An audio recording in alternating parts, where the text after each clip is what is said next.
এত বড় পণ্ডিত ছিলেন ইমাম আজম, ইমাম শাফি, ইমাম মালিক, ইমাম আহমদ বিন হাম্বল। চার ইমামের ফতোয়া শুনে নাও। ফতোয়াটা কি? চার ইমামের ফতোয়া, ওয়ালাম আন্না ইস্তিমাআল গিনা ফাসকুন, গান শোনা ফাসিকি, ওয়াল জুলুসু ফি গানে ফাকুন, গানের মজলিসে বসা মুনাফিকি, ওয়া তালাজ্জুজু বিহা কুফরুন, গান শুনে নাচানাচি হালাবালি করা এগুলো সম্পূর্ণরূপে হারাম হারাম হারাম হারাম। চার ইমামের ফতোয়া। আল্লাহু আকবার।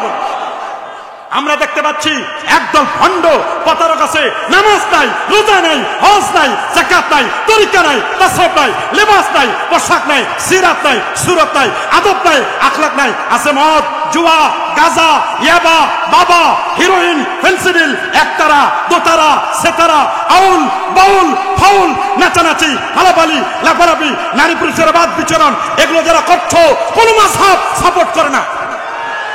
এগুলোর নাম আহলুস সুন্নাত ওয়াল জামাত নয়, নয়, নয়। আহলুস সুন্নাত জামাতের সাথে কোনো সম্পর্ক নয়। আমরা ওলি আউলিয়াদেরকে মহব্বত করি, হক্কানি ওলিদেরকে আমরা প্রমোট করি, ভণ্ডদেরকে ডিলেট করি। তবে একদল আবার দিন কায়েমের কথা বলে, দিন কায়েমের কথা বলে মাজার ভাঙার জন্য চেষ্টা করছে। যারা মাজার ভাঙার জন্য চেষ্টা করো, যে হাত যে মাজার ভাঙবে তোমার হাত ভেঙে যাবে। কথা বলো। যে পা দিয়ে মাজার ভাঙার জন্য যাচ্ছ তোমার পা ব্লাস্ট হয়ে যাবে। যে জবান দিয়ে মাজারের বিরুদ্ধে বলো তোমার জবান ক্লোজ হয়ে যাবে, বন্ধ হয়ে যাবে। এটা ভালো করে বুঝতে হবে।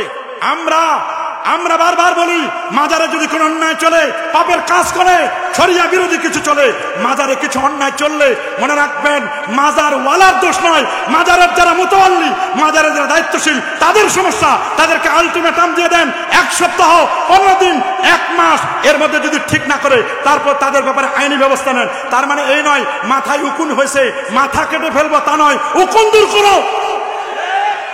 মাথায় উকুন হলে কি মাথা কাটবো না? মাথা উকুন দূর মুফাসসিরের কাছে বলেন না, কার কাছে?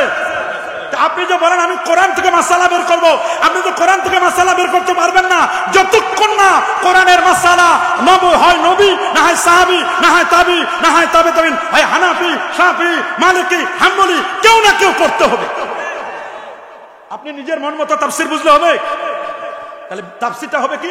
হুররিমাত নিকাহু উম্মাহাতিকুম, তোমাদের মাদেরকে বিবাহ করা হারাম করেছে। উঠা বসা হারাম নয়, মায়ের সাথে খাওয়া হারাম নয়, মায়ের সাথে দেখা হারাম নয়, মায়ের সাথে উঠা বসা করা হারাম নয়, মাকে বিবাহ করা হারাম। আল্লাহু আকবার বলেন। তাহলে অনুবাদ দিয়ে সব বুঝা, কথা বলে না, অনুবাদ দিয়ে সব বুঝা। 3 আরেকটা দলিল দিচ্ছি দেখেন, আপনি বুঝবেন, অবাক হয়ে যাবেন। আল্লাহ কোরআনে বলেন ফানকিহু মা তাবা লাকুম মিনান নিসায়ে মাসনা ওয়া সুলাসা ওয়া রুবা। আল্লাহ বলেন ফানকিহু, তোমরা বিয়ে করো। কি করো? বিবাহ করো। ফানকিহু মা তাবা লাকুম, যা তোমাদের পছন্দ হয়, যেটা তোমাদেরকে ভালো মনে করো।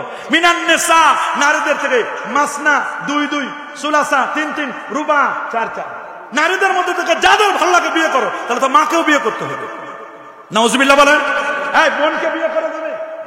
আল্লাহ তো এখানে বলেন ফানকিহু, তোমরা বিয়ে করো মা তাবা লাকুম, তোমাদের যাদের পছন্দ হয়। নাউজুবিল্লাহ। এটার তাফসীর জানতে হবে কিনা? এই পৃথিবীতে গোমরাহ হয়েছে তারা যারা কোরআন অনুবাদ করে করে নিজে বুঝেছে, হাদিস অনুবাদ করে করে নিজে বুঝেছে, এরাই গোমরাহ হয়েছে। এই জন্য কোরআন হাদিস নিজে বুঝলে হবে না। যারা কোরআন হাদিস নিজে বুঝে তাদের বুঝ সঠিক নয়, নয়। কোরআন সুন্নাহ বুঝার জন্য ওস্তাদ লাগবে। আমাদের ওস্তাদ ইমাম আজম আবু হানিফা। আল্লাহু আকবার। এই জন্য আল্লাহ কোরআনে বলে দিয়েছেন ইয়া আইয়ুহাল্লাযীনা আমানু, হে ইমানদার বান্দাগণ, আতিউল্লাহ ওয়া আতিউর রাসূলা ওয়া উলিল আমরি মিনকুম। আতিউল্লাহ, হে ইমানদার বান্দাগণ, তোমরা আল্লাহর আনুগত্য করো। তা আল্লাহর যে অনুসরণ করবেন, ইতাআত করবেন। আল্লাহরে দেখছেন? তা যারা আমি দেখি নাই তারা আমি কি অনুসরণ করব? আপনারা দেখছি, আপনারা অনুসরণ করতে পারি যে আপনি এরকম করেন, এরকম করেন, এরকম করেন, আপনি এভাবে বক্তব্য দেন। আমি তো আল্লাহরে দেখি নাই, আল্লাহর কি অনুসরণ করব? এখানে আতিউল্লাহর তাফসীর হলো আতিউল্লাহ মানে আতিউল কোরআন, কোরআনের অনুসরণ করো। তাহলে বাংলা অনুবাদ করলে বুঝলে হবে আতিউর রাসূল, রাসূলের আনুগত্য করো। আপনারা রাসূলকে দেখছেন না, তা রাসূলের না দেখে রাসূলের কিভাবে অনুসরণ করবেন? হ্যাঁ, হাদিস না, রাসূলের অনুসরণ করা। আতিউর রাসূল মানে আতিউস সুন্নাহ, সুন্নাহর অনুসরণ করো। ওয়া উলিল আমরি মিনকুম, উলিল আমর কারা? উলিল আমর বুঝতে হবে। উলিল আমর হবে 2 দল। কয় দল? আরো জোরে সবার মুখে কয় দল? এক হলে রাষ্ট্রীয় নেতা, যদি মুসলমান হয় যতক্ষণ পর্যন্ত কোরআন এবং সুন্নাহ মোতাবেক তিনি বলবেন ততক্ষণ পর্যন্ত তার অনুসরণ করতে হবে। আর দ্বিতীয় দল হচ্ছেন মুজতাহিদ, ফকিহ, ইমাম, যারা গবেষক, তাদের অনুকরণ করতে হবে। আল্লাহু আকবার। মুস্তাহিদদের গবেষণা অনুকরণ করতে হবে। যদি আপনি করতে না পারেন, আতিউল্লাহ ওয়া আতিউর রাসূল বলেন, আতিউল্লাহ আতিউর রাসূল দুই জায়গায় কিন্তু আল্লাহর আগে আতি শব্দ আছে, রাসূলের আগে আতি আছে, কিন্তু ওয়া উলিল আমরি মিনকুম এখানে বলা নাই, ওয়া আতিউ উলিল আমরি মিনকুম কথা বলা হয় নাই এখানে। তার মানে উলুল আমর তিনি অবশ্যই কোরআন এবং সুন্নাহর বাহিরে কোনো মাসলা মাসাইল বের করবেন না যতক্ষণ পর্যন্ত কোরআন এবং সুন্নাহয় পাওয়া যায়। কোরআন সুন্নাহ থেকে বের করবেন, এরপর তিনি নিজে ইজতিহাদ করবেন, গবেষণা করবেন। আল্লাহু আকবার। তাহলে আপনাকে বুঝতে হবে কোরআন সুন্নাহ, কোরআন শুধু অনুবাদ করে বোঝা যাবে, তাহলে আরেকজনের তাকলিদ করতে হবে কিনা, অনুসরণ করতে হবে কিনা, আরেকজনের কিন্তু আপনার অনুসরণ করতে হবে। যেমন কোরআনুল কারীমে আল্লাহ বলেন, ওয়া ইয়াতারাব্বাসনা বিআনফুসিহিন্না সালাসাতা কুরু, যারা আলমে পড়েছেন কমপক্ষে নুরুল আনওয়ার, কুরু শব্দের দুইটা অর্থ। কুরু মানে তুহুর, কুরু মানে হায়েস, তুহুর মানে পবিত্র। নারীদেরকে তালাকপ্রাপ্ত নারী 3 কুরু পর্যন্ত অপেক্ষা করবে, 3 কুরু পর্যন্ত তার স্বামীর সাথে রিলেশন করতে পারবে না, দেখাশোনা করতে পারবে না, 3 কুরু পর্যন্ত। কুরু শব্দটা এটা লফজ মুশতারাক, এখানে আপনার দুটো অর্থ।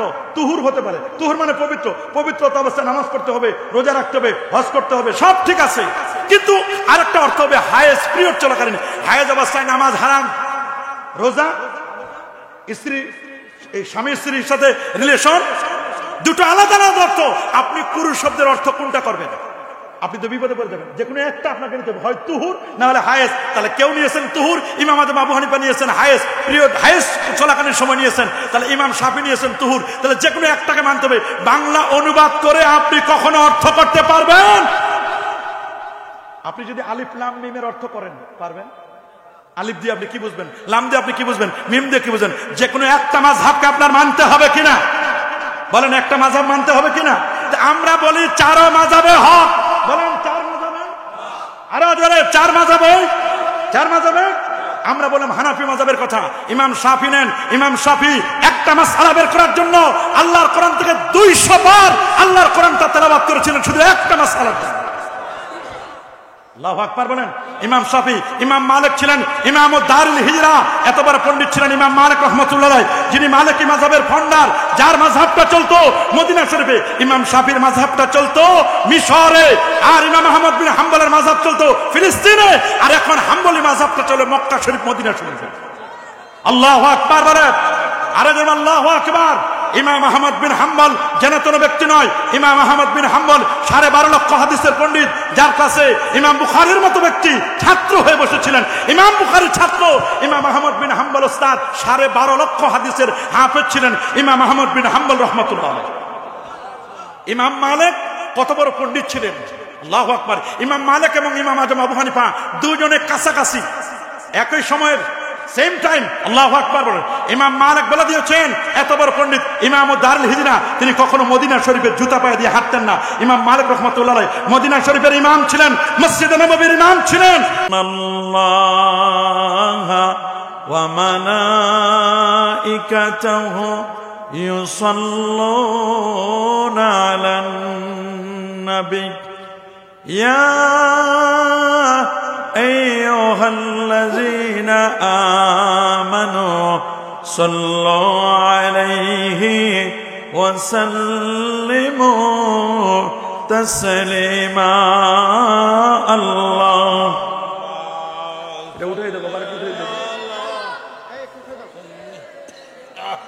مولانا محمد وعلى آله سيدنا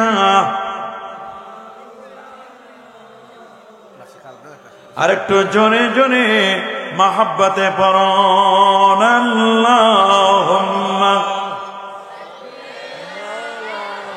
সাইয়্যিদিনা মাওলানা মুহাম্মদ ওয়া আলা আলিহি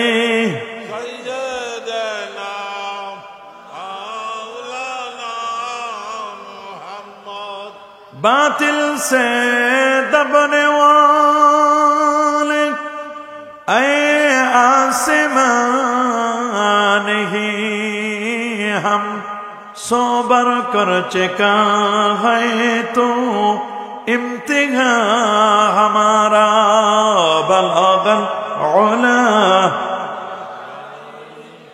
कशफद्दुजा बिजमालिही हसनत जमीउ सल्लो अल्लाहुम्मा सल्ली व सल्लिम व बारिक अलैहि। जनाब डॉक्टर আব্দুর রশিদ মেম্বার ও মরহুম মইনাল হোসেন সাহেবের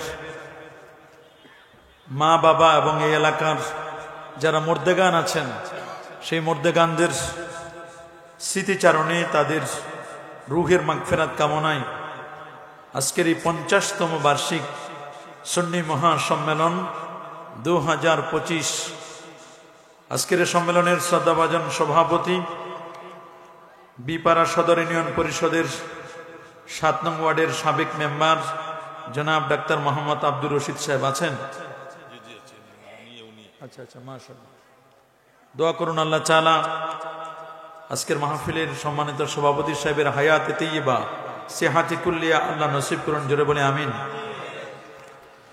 আজকের মাহফিলের যিনি প্রধান বক্তা, যিনি কিছুক্ষণ পরেই গুরুত্বপূর্ণ ওয়াজ ও নসিহত পেশ করবেন, ফয়জিয়া দরবার শরীফের গদ্দিনিশিন পীর সুন্নি জামাতের অতন্ত্র প্রহরী হযরত মাওলানা পীর মুফতি গিয়াসউদ্দিন আত-তাহিরি সাহেব।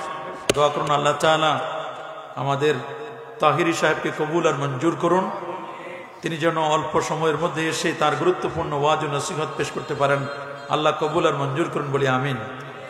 আজকের মাহফিলের আমন্ত্রিত অন্যান্য উলামায়ে কেরাম, এলাকার গণ্যমান্য ব্যক্তিবর্গ, বিশেষ করে আজকের যিনি প্রধান অতিথি বিপাড়া সোনালী ব্যাংকের অফিসার অ্যাডভান্সড অবসরপ্রাপ্ত বিশিষ্ট দানবীর জনাব মোহাম্মদ হোসেন সাহেব, সার্বিক তত্ত্বাবধানে বীর মুক্তিযোদ্ধা মোহাম্মদ আব্দুস সাত্তার মোল্লা সাহেব সহ জনাব মোহাম্মদ দেলওয়ার হোসেন দুলাল, সার্বিক ব্যবস্থাপনায় আরও যারা দায়িত্বে আছেন, বিশেষ করে অর্গানাইজিং কমিটির বিভিন্ন শ্রেণীর নেতৃবৃন্দ, এলাকার গণ্যমান্য ব্যক্তিবর্গ, এলাকার চাকরিজীবী ও ব্যবসায়ী ভাইয়েরা, যুবক বন্ধুরা, ছোট্ট সোনামণিরা, পর্দার আড়ালতি সম্মানিতা মা ও বোনেরা, আপনাদের সকলকে অন্তরের অন্তঃস্থল থেকে জ্ঞাপন করছি মোবারকবাদ।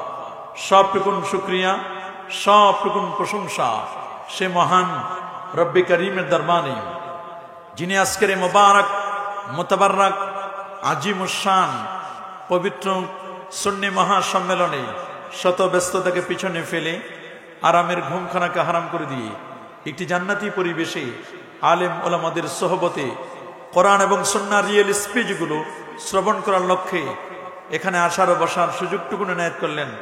আসুন আমরা সকলেই সর্বোচ্চ শক্তি দিয়ে দারাজ কণ্ঠে প্রাণ খুলে দেল মন উজাড় করে হৃদয়ের সবটুকুন আবেগ আর অনুভূতিকে উচ্ছ্বাস করি, হৃদয়ের বদ্ধ কপাটকে উন্মোচন করে দিয়ে ইসলামের বলে বলিয়ান হয়ে, ইসলামের তেজে তেজিয়ান হয়ে আকাশ ও বাতাসকে মুখরিত করে, রাতের নিস্তব্ধতাকে ভঙ্গ করে সিংহ শার্দুলের মতো আওয়াজ তুলে পুরো সূচিত কণ্ঠের সাথে কণ্ঠ মিলিয়ে কালিমাতুর শুকুর আদায় করে পড়ে নিচ্ছে আলহামদুলিল্লাহ। লাখো কোটি তার চেয়ে অনেক অনেক গুণ বেশি দরুদ আর সালাম পেশ করছি আল্লাহর সৃষ্টির প্রধান আকর্ষণ কুল কায়নাতের নবী আকা মাওলা তাজিদারে মদিনা সুলতান মদিনা শামসুদ্দোহা বদরুদ্দোজা নূরুল হুদা সাহিব কাবা কৌসাইন আও আদনা রাসূলুস সাকালাইন ইমামুল হারামাইন ইমামুল কিবলাতাইন ইমাম মুজাদ্দিল হাসান ওয়াল হুসাইন রাদিয়াল্লাহু তাআলা আনহুমা আফতাব নবুওয়া শাহনশাহি রিসালা নূরে মুজাসসাম হুজুর আকরাম নূরুন আলা নূর হাবিবুনা শফিউনা কুদওয়াতুনা মুরশিদুনা মুহাম্মাদুর রাসূল সাল্লাল্লাহু আলাইহি ওয়াসাল্লামের পর বিনা দরখাস্তে যে নবীর উম্মত হতে পেরেছি, আসুন আরেকটি বার শুকরিয়া আদায় করে পড়ে নিচ্ছি আলহামদুলিল্লাহ। আলহামদুলিল্লাহ। সবাই বলে আল্লাহু আকবার। আল্লাহু আকবার। শুধু আপনারা দেখেছেন পোস্টার এবং হ্যান্ডবিলের মাধ্যমে আমাকে নির্ধারিত একটি বিষয়ে কথা বলার জন্য বলা হয়েছে। আর তা হচ্ছে মাযহাব মানার গুরুত্ব নিয়ে। আমরা ইনশাআল্লাহ এই বিষয়ে আলোচনা শুনব। আল্লাহ তাআলা যেন আমাদেরকে আলোচনা করবান, আপনাদেরকে অত্যন্ত মনোযোগের সাথে কথাগুলো শ্রবণ করবান, যা বলবো আর যা শুনবো তা যেন বাস্তব জীবনে আমরা প্রতিফলিত করতে পারি। আল্লাহ আমাদের সবাইকে কবুল আর মঞ্জুর করুন বলে আমিন। প্রথমে আমরা জানবো মাযহাবটা কি, এটা আগে আমরা প্রথমে জানবো। মাযহাব, মাযহাব শব্দের অর্থ হলো চলার পথ। বলেন মাযহাব মানে কি? চলার পথ। মাযহাব শব্দের অর্থ হলো চলার পথ।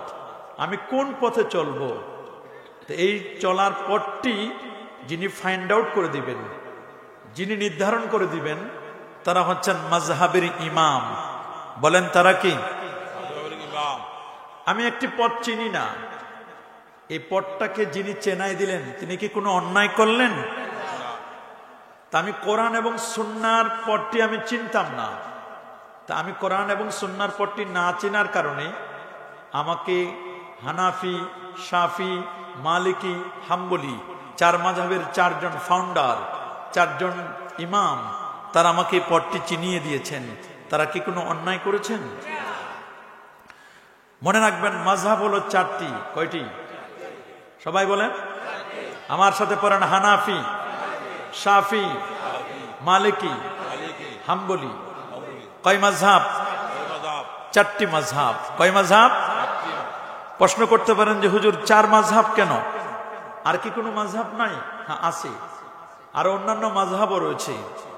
আল্লাহর হাবিবের জামানায় অনেকগুলো মাযহাব ছিল, প্রায় 356টি মাযহাব ছিল। কয়টি? 356টি মাযহাব ছিল নবীর যুগে। তারপরে বিভিন্ন এলাকায় এক এক রকমের মাযহাব মানা হতো।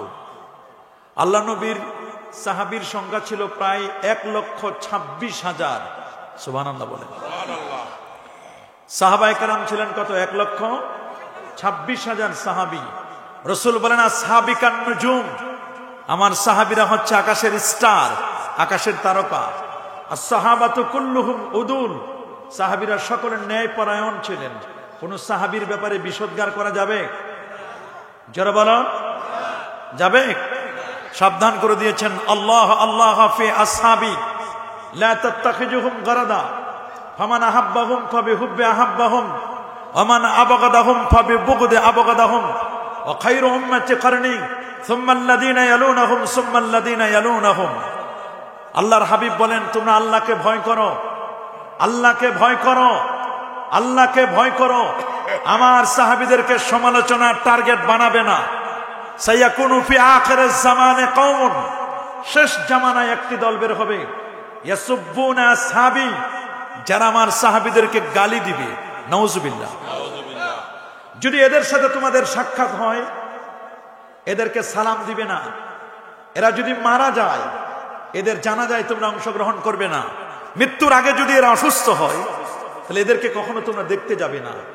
এরা হচ্ছে সমাজের মধ্যে সবচেয়ে নিকৃষ্ট। আর এই সাহাবায়ে কেরামদেরকে যারা গালি দেন, নবীজি বলেন তুমি তোমার নিজের মেয়ে তাদের কাছে বিয়ে দিবে না, বিয়ে দিয়ে তাদেরকে জামাই বানাবে না। তুমি সাহাবী বিদ্বেষীদের মেয়েকে বিয়ে করে তুমি নিজেই তাদের জামাই হবে না। বরং যারা নবীর সাহাবীদেরকে গালি দেয়, এদের চিনতে তোমাদের যদি কষ্ট হয়, ভালো করে চিনে নাও, এরা হচ্ছেন খারেজি। বলেন এরা কি? আরো জোরে বলেন, সবার মুখে। খারেজি। বড় বড় 6টা দল আছে। কয়টা? বলেন জাবারিয়া, কাদারিয়া, মরজিয়া, জাহমিয়া, মুতাজিলা, খারেজি। কয় দল? 6। বড় বড় কয়টা দল? বড় বড় 6টা দল। আল্লাহ নবী একদিন আব্দুল্লাহ ইবনে মাসউদ রাদিয়াল্লাহু তাআলা, যিনি ছিলেন সমস্ত সাহাবীদের মধ্যে শ্রেষ্ঠ মুফতি, সুবহানাল্লাহ, শ্রেষ্ঠ মুফতি সাহাবী ছিলেন রাইসুল ফুকাহা আব্দুল্লাহ ইবনে মাসউদ। নবীজি একদিন তাকে বললেন আমার কাছে একটা লাঠি দাও। লাঠিটা নিলেন, আল্লাহ নবীর হাতে লাঠিটা দেওয়ার পরে খাত্তালানা রাসূলুল্লাহ সাল্লাল্লাহু আলাইহি ওয়াসাল্লাম খাত্তা মুস্তাকিমান আলাল আরদ, আল্লাহ নবী সোজা জমিনের উপরে একটি রেখা টেনে দিলেন। রেখাটা টেনে দিয়ে বললেন হাজা সাবিলুল্লাহ সাবিলুর রুশদে সিরাতুল মুস্তাকিম, এটা হলো সোজা পথ, এটার নাম হলো সিরাতে মুস্তাকিম, এই পথে তোমরা চলো। নবীজি পবিত্র কোরআনুল কারীমের সূরাতুল আনআমের 153 নম্বর আয়াতে কারিমা তেলাওয়াত করলেন, বললেন ওয়া আন্না হাদা সিরাতি মুস্তাকিমান ফাত্তাবিউ ওয়া লা তাত্তাবিউস সুবুলা ফাতাফাররাকা বিকুম আন সাবিলি যালিকুম আসসাকুম বিহি লাআল্লাকুম তাত্তাকুন। নবীজি সোজা রেখাটা টেনে দিয়ে বলেন এটার নাম সোজা পথ, এই পথে তোমরা চলবে। ডানে 3টা বামে 3টা, 3 6টা আঁকা বাঁকা বক্র রেখা টেনে দিলেন। বলেন এই যে বাতিল পথগুলো প্রত্যেকটার সাথে এই 6টা হলো মূল দল। 6টা কি? এই 6টার সাথে আবার প্রত্যেকটার সাথে 12টা করে দল আছে। তাহলে একটাই 12টা করে হলে 6 12 কত হয়? আরো জোরে সবার মুখে 72। নবীজি এই হাদিসটির ব্যাখ্যা, যে হাদিসটা আগে বলছি, এটা মুসনাদে আহমদের 4444 নম্বর হাদিস। আর এখন যে হাদিসটি বলছি এটা জামে তিরমিজির 2641 নম্বর হাদিস। আন আব্দুল্লাহ ইবনে আমর রাদিয়াল্লাহু তাআলা আনহু قال, আব্দুল্লাহ ইবনে আমর থেকে হাদিসটি বর্ণিত, আল্লাহর হাবিব বলেন ইন্না বানি ইসরাঈলা তাফাররাকাত আলা 72 মিল্লাহ। শুনে নাও, বনু ইসরাইল ইহুদিরা 71টি দলে বিভক্ত হয়েছিল, আর খ্রিস্টানরা 72 দলে। সাতাফতারিক উম্মতি আলা 73 মিল্লাহ, আমার উম্মত বিভক্ত হবে 73টি দলে। কুল্লুহুম ফিন্নার ইল্লা মিল্লাতাও ওয়াহিদা। 73টি দলের 72 দলের ঠিকানা জাহান্নাম, একটি মাত্র দলের ঠিকানা জান্নাত। সাহাবায়ে কেরাম প্রশ্ন করলো, ক্বালু ওয়া মা হিয়া ইয়া রাসূলুল্লাহ, কোন দলটি জান্নাতি? নবী বলেন মা আনা আলাইহি ওয়া আসহাবি, আমি নবী যে পথে চলি, আমার পথ এবং আমার সাহাবীদের পথ, নবীর পথ এবং নবীর সাহাবীদের পথ, এই পথ ও মত মতো যারা চলবে তারাই হচ্ছে জান্নাতি। আল্লাহু আকবার বলেন। নবীর পথ মানে সুন্নাহর পথ, ওয়াল জামাআ, আহলুস সুন্নাহ ওয়াল জামাআ। জামাআ মানে জামাআতুম মিনাস সাহাবা, সাহাবায়ে কেরামের জামাত, সাহাবায়ে কেরামের দল, এটা হলো হক দল। আল্লাহু আকবার। যদি দেখেন পৃথিবীর মধ্যে কোন দল নবীর সাহাবীদেরকে গালি দেয়, নবীর সাহাবীদের বিসর্জন করে, যদি দেখেন কোন দল নবীর সাহাবীদের ব্যাপারে বাজে মন্তব্য করে যে তারা মেয়ার নয়, সত্যের মাপকাঠি নয়, নবীর সাহাবীদেরকে যদি মানতে পারে না, বুঝবেন বাতিল চেনার জন্য কিছুই লাগবে না। এটাই সবচেয়ে বড় আলামত, সিম্পটম। যদি কোন দল নবীর সাহাবীদেরকে গালি দেয়, বুঝবেন এখানে ভেজাল আছে, এই দল সঠিক দল নয়। আমরা খারেজিদেরকে সাপোর্ট করি না, কারণ হলো খারেজিদের একটা বৈশিষ্ট্য হলো খারেজিরা আমার নবীর সাহাবীদেরকে পছন্দ করে না। এদের একটা বড় পরিচয় হলো এরা হলো গোস্তাখে রাসূল, গোস্তাখে সাহাবা, নবীর বিসর্জন করে, সাহাবীদের বিসর্জন করে। নাউজুবিল্লাহ বলেন, আরো যারা বলেন নাউজুবিল্লাহ। শিয়াদের মধ্যে একটা দল আছে, শিয়ারা অতিরঞ্জিত করে, শিয়ারা আলী রাদিয়াল্লাহু তাআলার ব্যাপারে আবার বাজে মন্তব্য করে। তা আমরা, এটা আমাদের যেহেতু সাবজেক্ট ম্যাটার নয়, আমাদের সাবজেক্ট ম্যাটার হচ্ছে মাযহাব। তা আমি আগেই বলেছি যে মাযহাব বোঝার জন্য আমি বলছি কয়টি মাযহাব পড়েন না? কয়টা বলেন? হানাফি, শাফি, মালিকি, হাম্বলি, কয় মাযহাব? 4টা মাযহাব। 4 মাযহাবই হক। সুবহানাল্লাহ বলেন। 4 মাযহাবই কি? কোন মাযহাবকে আপনি নেগলেক্ট করার কোনো সুযোগ নেই, 4টি মাযহাবই হক। তবে আপনাকে মনে রাখতে হবে, মাযহাব নতুন কোনো বিষয় নয়, মাযহাব হচ্ছে কোরআন এবং সুন্নাহর সার নির্যাস। বলেন কোরআন এবং সুন্নাহর কি? আরো জোরে বলেন কোরআন এবং সুন্নাহর কি? আপনি একটা ব্লেন্ডারের মধ্যে আপেল দিলেন, কি দিলেন? আঙ্গুর দিলেন, খেজুর দিলেন, তারপরে কমলা দিলেন, আরো 4 প্রকারের খাবার দিলেন, আপনি দিয়ে ব্লেন্ডার করে জুস বানাই দিলেন। আচ্ছা বলেন তো এই জুসটা কি কোনো অন্যায় করেছে? জুসটা টেস্ট হবে না? কি বলেন, টেস্ট হবে কিনা? অবশ্যই টেস্ট হবে। তো মনে করবেন মাযহাব হলো কোরআন এবং সুন্নাহর মধ্যে যেগুলো বিচ্ছিন্ন ছিল, বিচ্ছিন্ন কতগুলো জিনিস ছিল, ওইটাকে সন্নিবেশিত করছে, এক জায়গায় সুন্দর করে সুশোভিত করেছে, একটা সাজায় রেখেছেন। সুবহানাল্লাহ বলেন। একটা ঘরের ভিতরে মাল সামানগুলো এলোমেলো ছিল, এটাকে সেটআপ দিলেন, জিনিসগুলো সেটআপ দিয়েছেন। এই সেটআপ দেওয়া কি কোনো অন্যায়? কি বলেন, সেটআপ দেওয়া কোনো অন্যায়? তা আমরা আগে বলছি মাযহাব কয়টা? সবাই বলেন কয় মাযহাব? 4টা মাযহাব। এই 4টা মাযহাব প্রসিদ্ধ, হানাফি, শাফি, মালিকি, হাম্বলি। এছাড়াও কিন্তু আরো অনেকগুলো মাযহাব আছে, আছে না? যেমন মদিনা শরীফ একটি মাযহাবের উপর ছিল মানুষগুলো, মদিনা শরীফের সমস্ত মানুষগুলো, মদিনার মানুষগুলো একজন ইমামকে মানতেন, তিনি ইমাম মালিক, মালিকি মাযহাবকে ফলো করতেন। কোন মাযহাবকে? মক্কা শরীফে একজন ইমামকে তারা মানতেন। হযরতে মক্কা শরীফে আগে হযরতে ইমাম আজম আবু হানিফা রাহমাতুল্লাহ আলাইহি তো কুফার, মক্কা শরীফে যে মাযহাবটি মানতেন তারা হচ্ছে আব্দুল্লাহ ইবনে আব্বাস রাদিয়াল্লাহু তাআলা মাযহাব। সুবহানাল্লাহ বলেন। আব্দুল্লাহ ইবনে আব্বাস রাদিয়াল্লাহু তাআলা মাযহাবকে তারা মানতেন। কেউ যদি মক্কার কোনো ফতোয়া লাগতো আব্দুল্লাহ ইবনে আব্বাস রাদিয়াল্লাহু তাআলার কাছে যেতেন। সুবহানাল্লাহ বলেন। সেই সময় কুফার সাহাবা কেরামদের মধ্যে মাযহাব ছিল, কুফায় সবাই একজনকে মানতেন, তিনি হচ্ছেন রাইসুল ফুকাহা আব্দুল্লাহ ইবনে মাসউদ রাদিয়াল্লাহু তাআলা। আল্লাহু আকবার বলেন। মিশরে সবাই মানতেন হযরত আবু হুরায়রা রাদিয়াল্লাহু তাআলার মাযহাব। কার? আবু হুরায়রা রাদিয়াল্লাহু তাআলা। নবীর সাহাবায়ে কেরামদেরকে এক একজনকে এক এক জায়গায় নবীজি সাহাবায়ে কেরামদেরকে পাঠিয়ে দিয়েছিলেন। ইয়ামানে একটি মাযহাব মানা হতো, সেটা হচ্ছে মুআয ইবনে জাবাল রাদিয়াল্লাহু তাআলার মাযহাব। তাহলে মাযহাব কি নতুন বিষয় না সাহাবায়ে কেরামের যুগেও ছিল? কি বলেন? মাযহাব সাহাবায়ে কেরামের যুগে ছিল না? কি ছিল না? কুফার যত মানুষ, সমস্ত মানুষগুলো, কুফা নগরীর মানুষগুলো একটা মাযহাব মানতেন, আব্দুল্লাহ ইবনে মাসউদের মাযহাব। সুবহানাল্লাহ বলেন। মদিনা শরীফের মানুষগুলো মানত হযরত ইমাম মালিক রাহমাতুল্লাহ আলাইহির মাযহাব। আল্লাহু আকবার। সেখানে ইমাম মালিক রাহমাতুল্লাহ আলাইহিকে তারা মাযহাব হিসেবে মানতেন। আর ইমাম মালিকের উস্তাদ ছিল আব্দুল্লাহ ইবনে ওমর। সুবহানাল্লাহ বলেন। আল্লাহু আকবার বলেন। এইরকম প্রত্যেকটা জায়গায় কিন্তু এরকম মাযহাবের অনুসারী তারা কিন্তু প্রত্যেক ইমামগণ প্রত্যেকে তার আগের ঊর্ধ্বতন যারা ছিলেন তারা প্রত্যেকে সাহাবী ছিলেন। সুবহানাল্লাহ। আল্লাহর নবীর, আমরা যে বলি আমাদের সমাজে মাযহাব নিয়ে গ্যাঞ্জাম হয় কেন? সমস্যাটা হলো এই যে আমরা বলি যে আমরা কোরআন মানবো, হাদিস মানবো, অন্য কিছু আমরা মানবো না, বলি কি না? তারা আমাদেরকে দলিল দেয়। দলিল দেয় কি? যে রাসূলুল্লাহ বিদায় হজ্জের ভাষণে বলেছিলেন, আইয়ুহান নাস তারাকতু ফিকুম আমরাইন লান তাদিল্লু মা ইন তামাসসাকতুম বিহিমা কিতাবাল্লাহ ওয়া সুন্নাত রাসূলি। নবীজি বলে দিয়েছিলেন, শোনো হে মানব জাতি, আমি তোমাদের মাঝে দুটো জিনিস থেকে যাচ্ছি।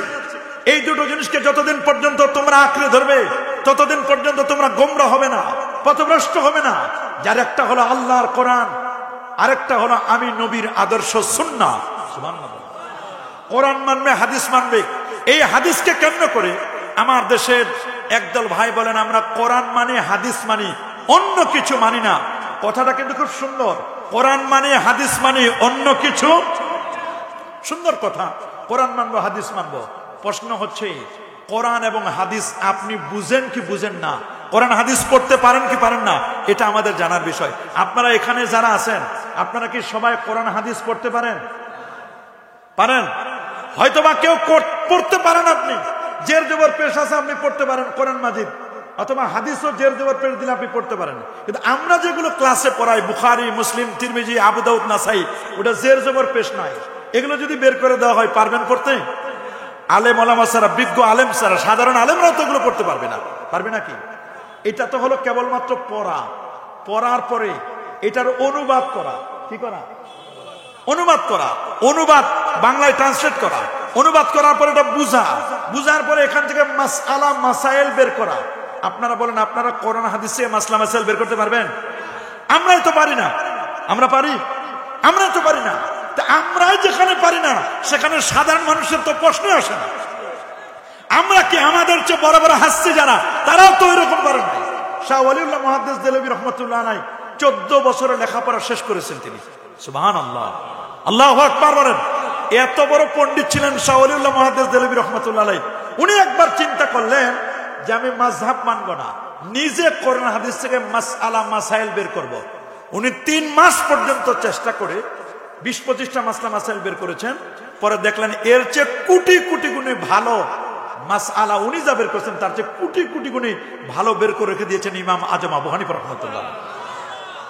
উনি বলেন আমার তো দরকার নাই নিজে গবেষণা করা, গবেষণা তো একজন করে রেখেছেন, আমি কষ্ট করে জুস বানাবো কেন? জুস বানাই দিছে খালি কিনবো আর খাবো। আল্লাহু আকবার বলেন। তা আমরা মাযহাব মানি কেন? আমরা মাযহাব মানি এই কারণে যে আমরা কোরআন এবং সুন্নাহ থেকে মাসআলা মাসাইল বের করতে পারি না। বলেন, আমরা কোরআন সুন্নাহ থেকে মাসলা মাসাইল বের করতে, সোজা কথা, আমরা কোরআন হাদিস থেকে মাসআলা মাসাইল বের করতে পারি না, বিধায় আমরা কি করি? বলেন, আমরা মাযহাব মানি কেন? কি কারণ? কোরআন সুন্নাহ থেকে মাসলা বের করতে বুঝতে হবে আপনার। খালি আসলেন গেলেন হই হই করলেন বাস লাফালাফি করলেন, এটার নাম ওয়াজ নয়। ওয়াজ বুঝে না। আমরা মাযহাব মানি কেন? কোরআন সুন্নাহ থেকে মাসলা মাসাইল বের করতে পারি। আমি ড্রাইভার রাখছি কেন? আমি গাড়ি চালাইতে পারি না, পারলেও আমার সময় নেই। কথা বলেন। আমি মাছ বাজার থেকে কিনে খাই কেন? এই জন্য আমি কিনে খাই যে তো আমার এত সময় নাই যে পুকুরে নদীতে গিয়ে রাত বিরাতে মাছ ধরবো। আমি যদি মাছ ধরতে যাই তা মাহফিলে ওয়াজ করবে কে? কথা বলেন। আমি সুন্দরবনে গিয়ে মধু কিনে, সুন্দরবনে গিয়ে আমি মধু কাটতে পারি না, মধুর চাক থেকে মধু ডাইরেক্ট বের করতে পারি না। কারণ কি? আমার সময় নাই। এই জন্য আমি মধু বাজার থেকে কিনে খাই। কথা বলেন। আমি কোরআন হাদিস থেকে মাসআলা মাসাইল বের করতে পারি না, এই জন্য আমি মাযহাব মানি। কিন্তু যদি আপনি ভাব দেখান যে আমি গাড়ি চালাইতে পারি না, ঠিকই, কিন্তু ভাব দেখান যে আসলে চালাইতে পারেন, এই মনে করে যদি আপনি ড্রাইভিং এর সিটে, যেখানে গাড়ি স্টার্টিং যেখানে, ওইখানে যদি ড্রাইভিং সিটে বসেন আর যদি ভাব দেখায় মনে করেন যে হ্যাঁ আমি পারি, আমিও বুখারী পড়েছি, আমিও মুসলিম পড়েছি, আমিও তিরমিজি পড়েছি, আমিও আবু দাউদ পড়েছি, আমিও এটা পড়েছি, ভাব দেখান। কি পড়েছেন আপনি? চটি কয়েকটা বই পড়ছেন, ওইখানে লেখা আছে ইফা বা ইসলামিক ফাউন্ডেশন বাংলাদেশের বুখারী শরীফ কিছু হাদিস, হাত বাঁধা এখানের উপর, অথবা আমিন জোরে বলার উপরে, অথবা রফিয়াদানের উপর, এরকম কিছু আপনি হাদিস পড়েছেন। আপনিও বলে দিলেন যে আপনি বুখারী পড়ছেন, আপনি মুসলিম শরীফ পড়ছেন, আর ভাব দেখান আসল বুখারী মুসলিম তো আপনি চোখেও দেখেন না। আমরা যে বুখারী মুসলিম পড়াই, এটা মাথায় তুলে দিলে আপনি হাঁটতে পারবেন না, 12-15 কেজি ওজনে হবে। আল্লাহু আকবার বলেন। এই বুখারী মুসলিম সিয়াসতটা আপনার মাথায় তুলে দিলে আপনি হাঁটে নিতে পারবেন না। তো ছাত্ররা 2টা কিতাব নিয়ে আসছেই হাঁপায় যায়, ঘাম ছুটে যায়, 2 কিতাব আনতে ঘাম ছুটে যায়। আপনি 6 কিতাব যদি নেন, এক একটা 2 খন্ড করে 12টা খন্ড মাথায় এরকম তুলে দিলে মাথা কমপক্ষে 3-4 হাত উপরে উঠবে। এতগুলো কিতাব, আমরা এই কিতাবগুলো বুখারী, মুসলিম, তিরমিজি, আবু দাউদ, নাসাই, ইবনে মাজাহ, যে এই কিতাবগুলো আপনি পড়ার কোনো খবর নাই, কিন্তু আপনিও ভাব দেখান যে আপনিও বুখারী পড়ছেন, মুসলিম পড়েছেন। ভাব দেখাই স্টার্টিং এ বসলেন, আপনি গাড়ির সিটে বসলেন, আপনি সবাইকে নিয়ে পিছনে বসালেন, বলেন যে আমি গাড়ি চালাইতে পারি। আসলে আপনি চালাইতে আপনি এবার যেখানে ব্রেক আছে আর পিকআপ আছে, যেখানে পিকআপ ওইখানে ব্রেক, পিকআপে চাপ দিলেন, ব্রেকে চাপ দেন নাই, পিকআপে এমন চাপ দিচ্ছেন গাড়ি গেছে খালে, নিজেও শেষ, গাড়িও শেষ, ড্রাইভারও শেষ, যাত্রীও শেষ। কথা বলেন, যারা বলেন। এইরকম সমাজের মধ্যে এখন চলে কি চলে না? এখন বলতে পারেন যে হুজুর আপনারা মাসলা মাসাইল বের করতে পারেন। আরে বাবা, আমরা আর কি বের করব? ইমাম বুখারী তিনি নিজেও মাযহাবী ছিলেন না লামাযাবী? মাযহাব মানা যদি বেদাত হয়, বলেন মাযহাব মানা যদি বেদাত হয়, তাহলে ইমাম বুখারী সবচেয়ে বড় বেদাতি। কে বড় বেদাতি? ইমাম বুখারী। কারণ ইমাম বুখারী মাযহাব মানতেন। কেউ বলছেন ইমাম বুখারী হাম্বলি মাযহাব মানতেন। কোন মাযহাব? কেউ বলছেন যে না, উনি হাম্বলি না, উনি শাফি মাযহাব মানতেন। তাও তো একটা মানতেন, হয় হাম্বলি না হয় কি?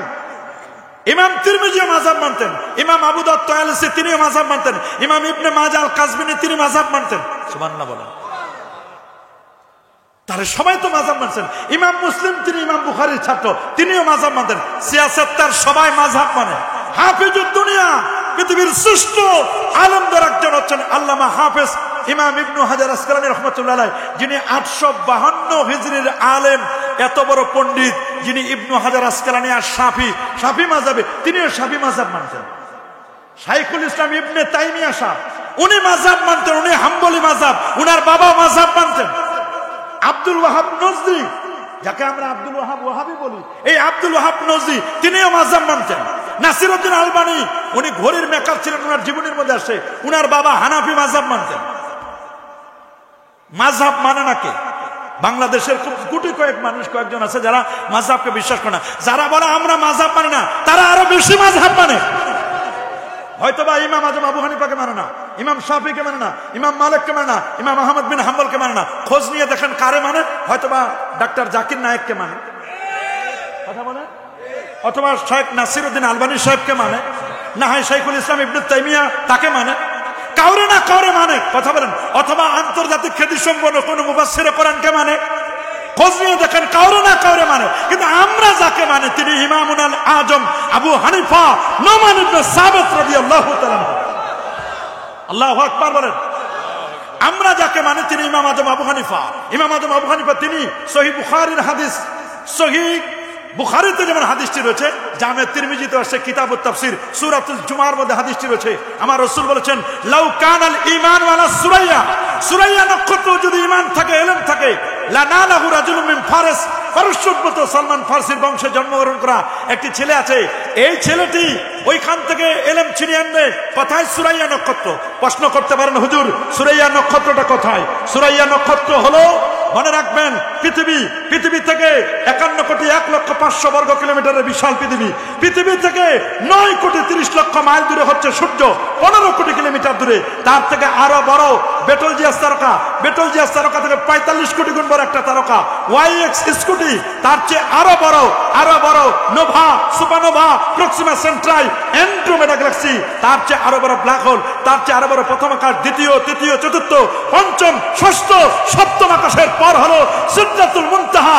তার পাশে আমার রাসূল বলেন, সুরাইয়া নক্ষত্র যদি জ্ঞান থাকে, ইলম থাকে, ওইখান থেকে ছিনিয়ে এনে যিনি মানুষের মাঝে বিতরণ করবেন তিনি অন্য কেউ নয়, সালমান ফারসির বংশে জন্মগ্রহণ করা ছেলেটি আল্লামা জালালউদ্দিন সুয়ুতী 911 হিজরি আলেম, যিনি তাফসিরে জাল্লাল লিখেছেন, আল হাবিউল ফতওয়া লিখেছেন, যিনি 75 বার আমার নবীর জাগ্রত অবস্থায় দেখেছিলেন, সেই আল্লামা জালালউদ্দিন সুয়ুতী আর শাফি, উনি শাফি মাযহাবের অনুসারী ছিলেন। তিনি তার তবাকাতুশ শাফিয়ার মধ্যে বলে দিয়েছেন, শুনে নাও, তিনি বলেছেন, মিসদাকু হাযাল হাদিস, আল্লাহ নবীজি বলেন সালমান ফারসির বংশে জন্মগ্রহণ করা ছেলেটি সুরাইয়া নক্ষত্রকে ইলম ছিনিয়ে এনে মানুষের মাঝে বিতরণ করবেন। তিনি বলেন, এই হাদিসের মিসদাক, হাদিসটি প্রযোজ্য হবে ইমামুল আজম আবু হানিফা নুমান ইবনে সাবিত রাদিয়াল্লাহু তাআলা আনহুর উপর। আল্লাহু আকবার।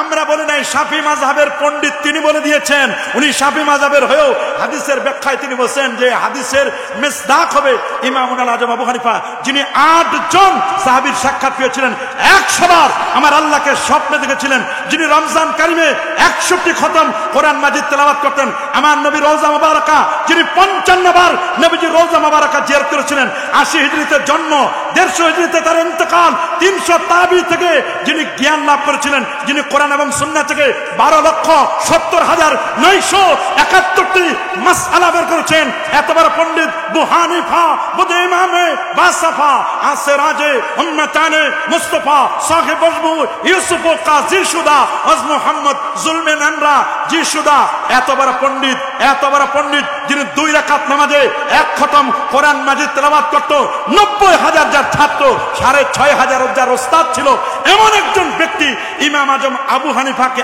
আমরা মানি। আমরা জাকির নায়ককে মানি না, নাসিরউদ্দিন আলবানী সাহেবকে মানি না, শাইখুল ইসলাম ইবনে তাইমিয়াকে মানি না, আমরা মানি ইমাম আজম আবু হানিফাকে। এই জন্য মনে রাখবেন, মাযহাব মানা খারাপ কাজ নয়, মাযহাব মানা এটা কখনো কখনো আবশ্যক হয়ে যায়। সুবহানাল্লাহ, আল্লাহু আকবার বলেন। কারণ অনেক বিষয় আছে যেটা আপনি মাযহাব ছাড়া চলতে পারবেন। শরীয়তের 100 মাসআলার 88% মাসআলা কোরআন এবং সুন্নাহ, আর 12% মাসআলা, এটা মনে রাখবেন, 12% মাসআলা হলো গবেষণামূলক মাসআলা। কি মূলক? আরো জোরে বলেন, কি মূলক? তার মাযহাব মানে চলার পথ। বলেন মাযহাব মানে কি? আমরা ডাক্তার দেখাই কিনা? বলেন প্রেসক্রিপশন নেই কিনা? প্রেসক্রিপশন নেই না কেন? প্রেসক্রিপশন নেওয়ার দরকার কি? আমার তো ফার্মেসি আছে, ফার্মেসিতে ঔষধ আছে, খালি কিনবো আর খাবো আর মরবো। কি বলেন, ডাক্তার লাগবে না? না কি লাগবে কিনা? হ্যাঁ, যে কোনো ডাক্তার আপনি পরামর্শ নেবেন।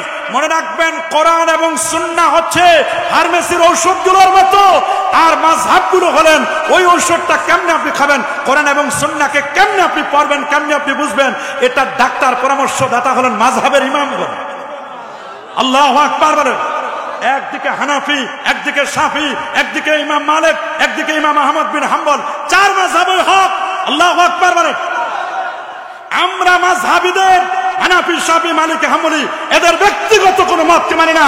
তাদের সংকলিত কোরআন এবং সুন্নাহ থেকে যে মাসআলা মাসাইল বের করেছেন আমরা সেটা মানি। সুবহানাল্লাহ। তাহলে কথা ফাইনাল, 4টা মাযহাবই হক। 4 মাযহাবই কি? আরো জোরে, 4 মাযহাবই কি? মানতে হবে কয়টা? একটা। 4টা না, মানতে হবে যে কোনো 4টার যে কোনো। আপনি বলবেন হুজুর না আমি 4টা মানবো, এই জায়গার একটুকুন, এই জায়গায় একটুকুন, এই জায়গার একটুকু, এই জায়গার এতটুকু। ওই লোকটাকে মনে রাখবেন, এক রোগী যদি 4 ডাক্তারের ওষুধ খায় মরবে না? এক রোগী কি 4 ডাক্তারের ওষুধ খাওয়া যাবে? কি একসাথে 4 জন ডাক্তারের ওষুধ খেলে রোগী কি বাঁচবে? আমার তো মনে হয় না এই রোগী বাঁচবে। বাঁচবে না? কথা বলেন, বাঁচবে? মনে রাখবেন আমরা 4টা মাযহাবের যে কোনো একটা মাযহাবকে মানি। মনে করেন এইখানে আপনি আসবেন, ইচ্ছা করলে সামনে রাস্তা দিয়ে আসতে পারেন, ইচ্ছে করলে এই পাশ দিয়েও আসতে পারেন, এই পাশ দিয়েও আসতে পারেন যদি জায়গা থাকে, পিছন দিকটা আসতে পারেন। 4টা আপনার পথ। টার্গেট হলো আপনার মাহফিলে আসা। টার্গেট কি? আপনি যদি একসাথে 4 রাস্তা দিয়ে রওনা করেন আসা হবে? আমি মনে করেন এই বদ্ধভূমি মাহফিলে আসবো, 50তম মাহফিলে আসবো। আমি প্লেনের টিকিট কাটলাম। কোন জায়গা? কথার কথা, কিসের? প্লেনের টিকিট কাটলাম। আমি টিকিট নিলাম, হেলিকপ্টার ভাড়া করলাম। কয়টা অপশন গেল? 3 নম্বর অপশন গেল আমি বাসেরও টিকিট কাটলাম, 3টা। 4 নম্বর আমি অপশন নিলাম যে না আমি হেঁটে আসবো, 4টা। এই 4টার যে কোনো একটা অপশন আমাকে চুজ করতে হবে। আমি যদি প্লেনেও একটা হাত দিই আর হেলিকপ্টারে দিলাম একটা পা, আর ট্রেনে যেহেতু টিকিট কাটছে ওইখানে দিলাম আর একটা পা, আর চিন্তা করলাম পেটটাই তো আসল, পেটটা দিয়ে দিলাম বডির মধ্যে, মানে হাঁটার মধ্যে, ওর কি জীবনের তোর এখানে আসা হবে?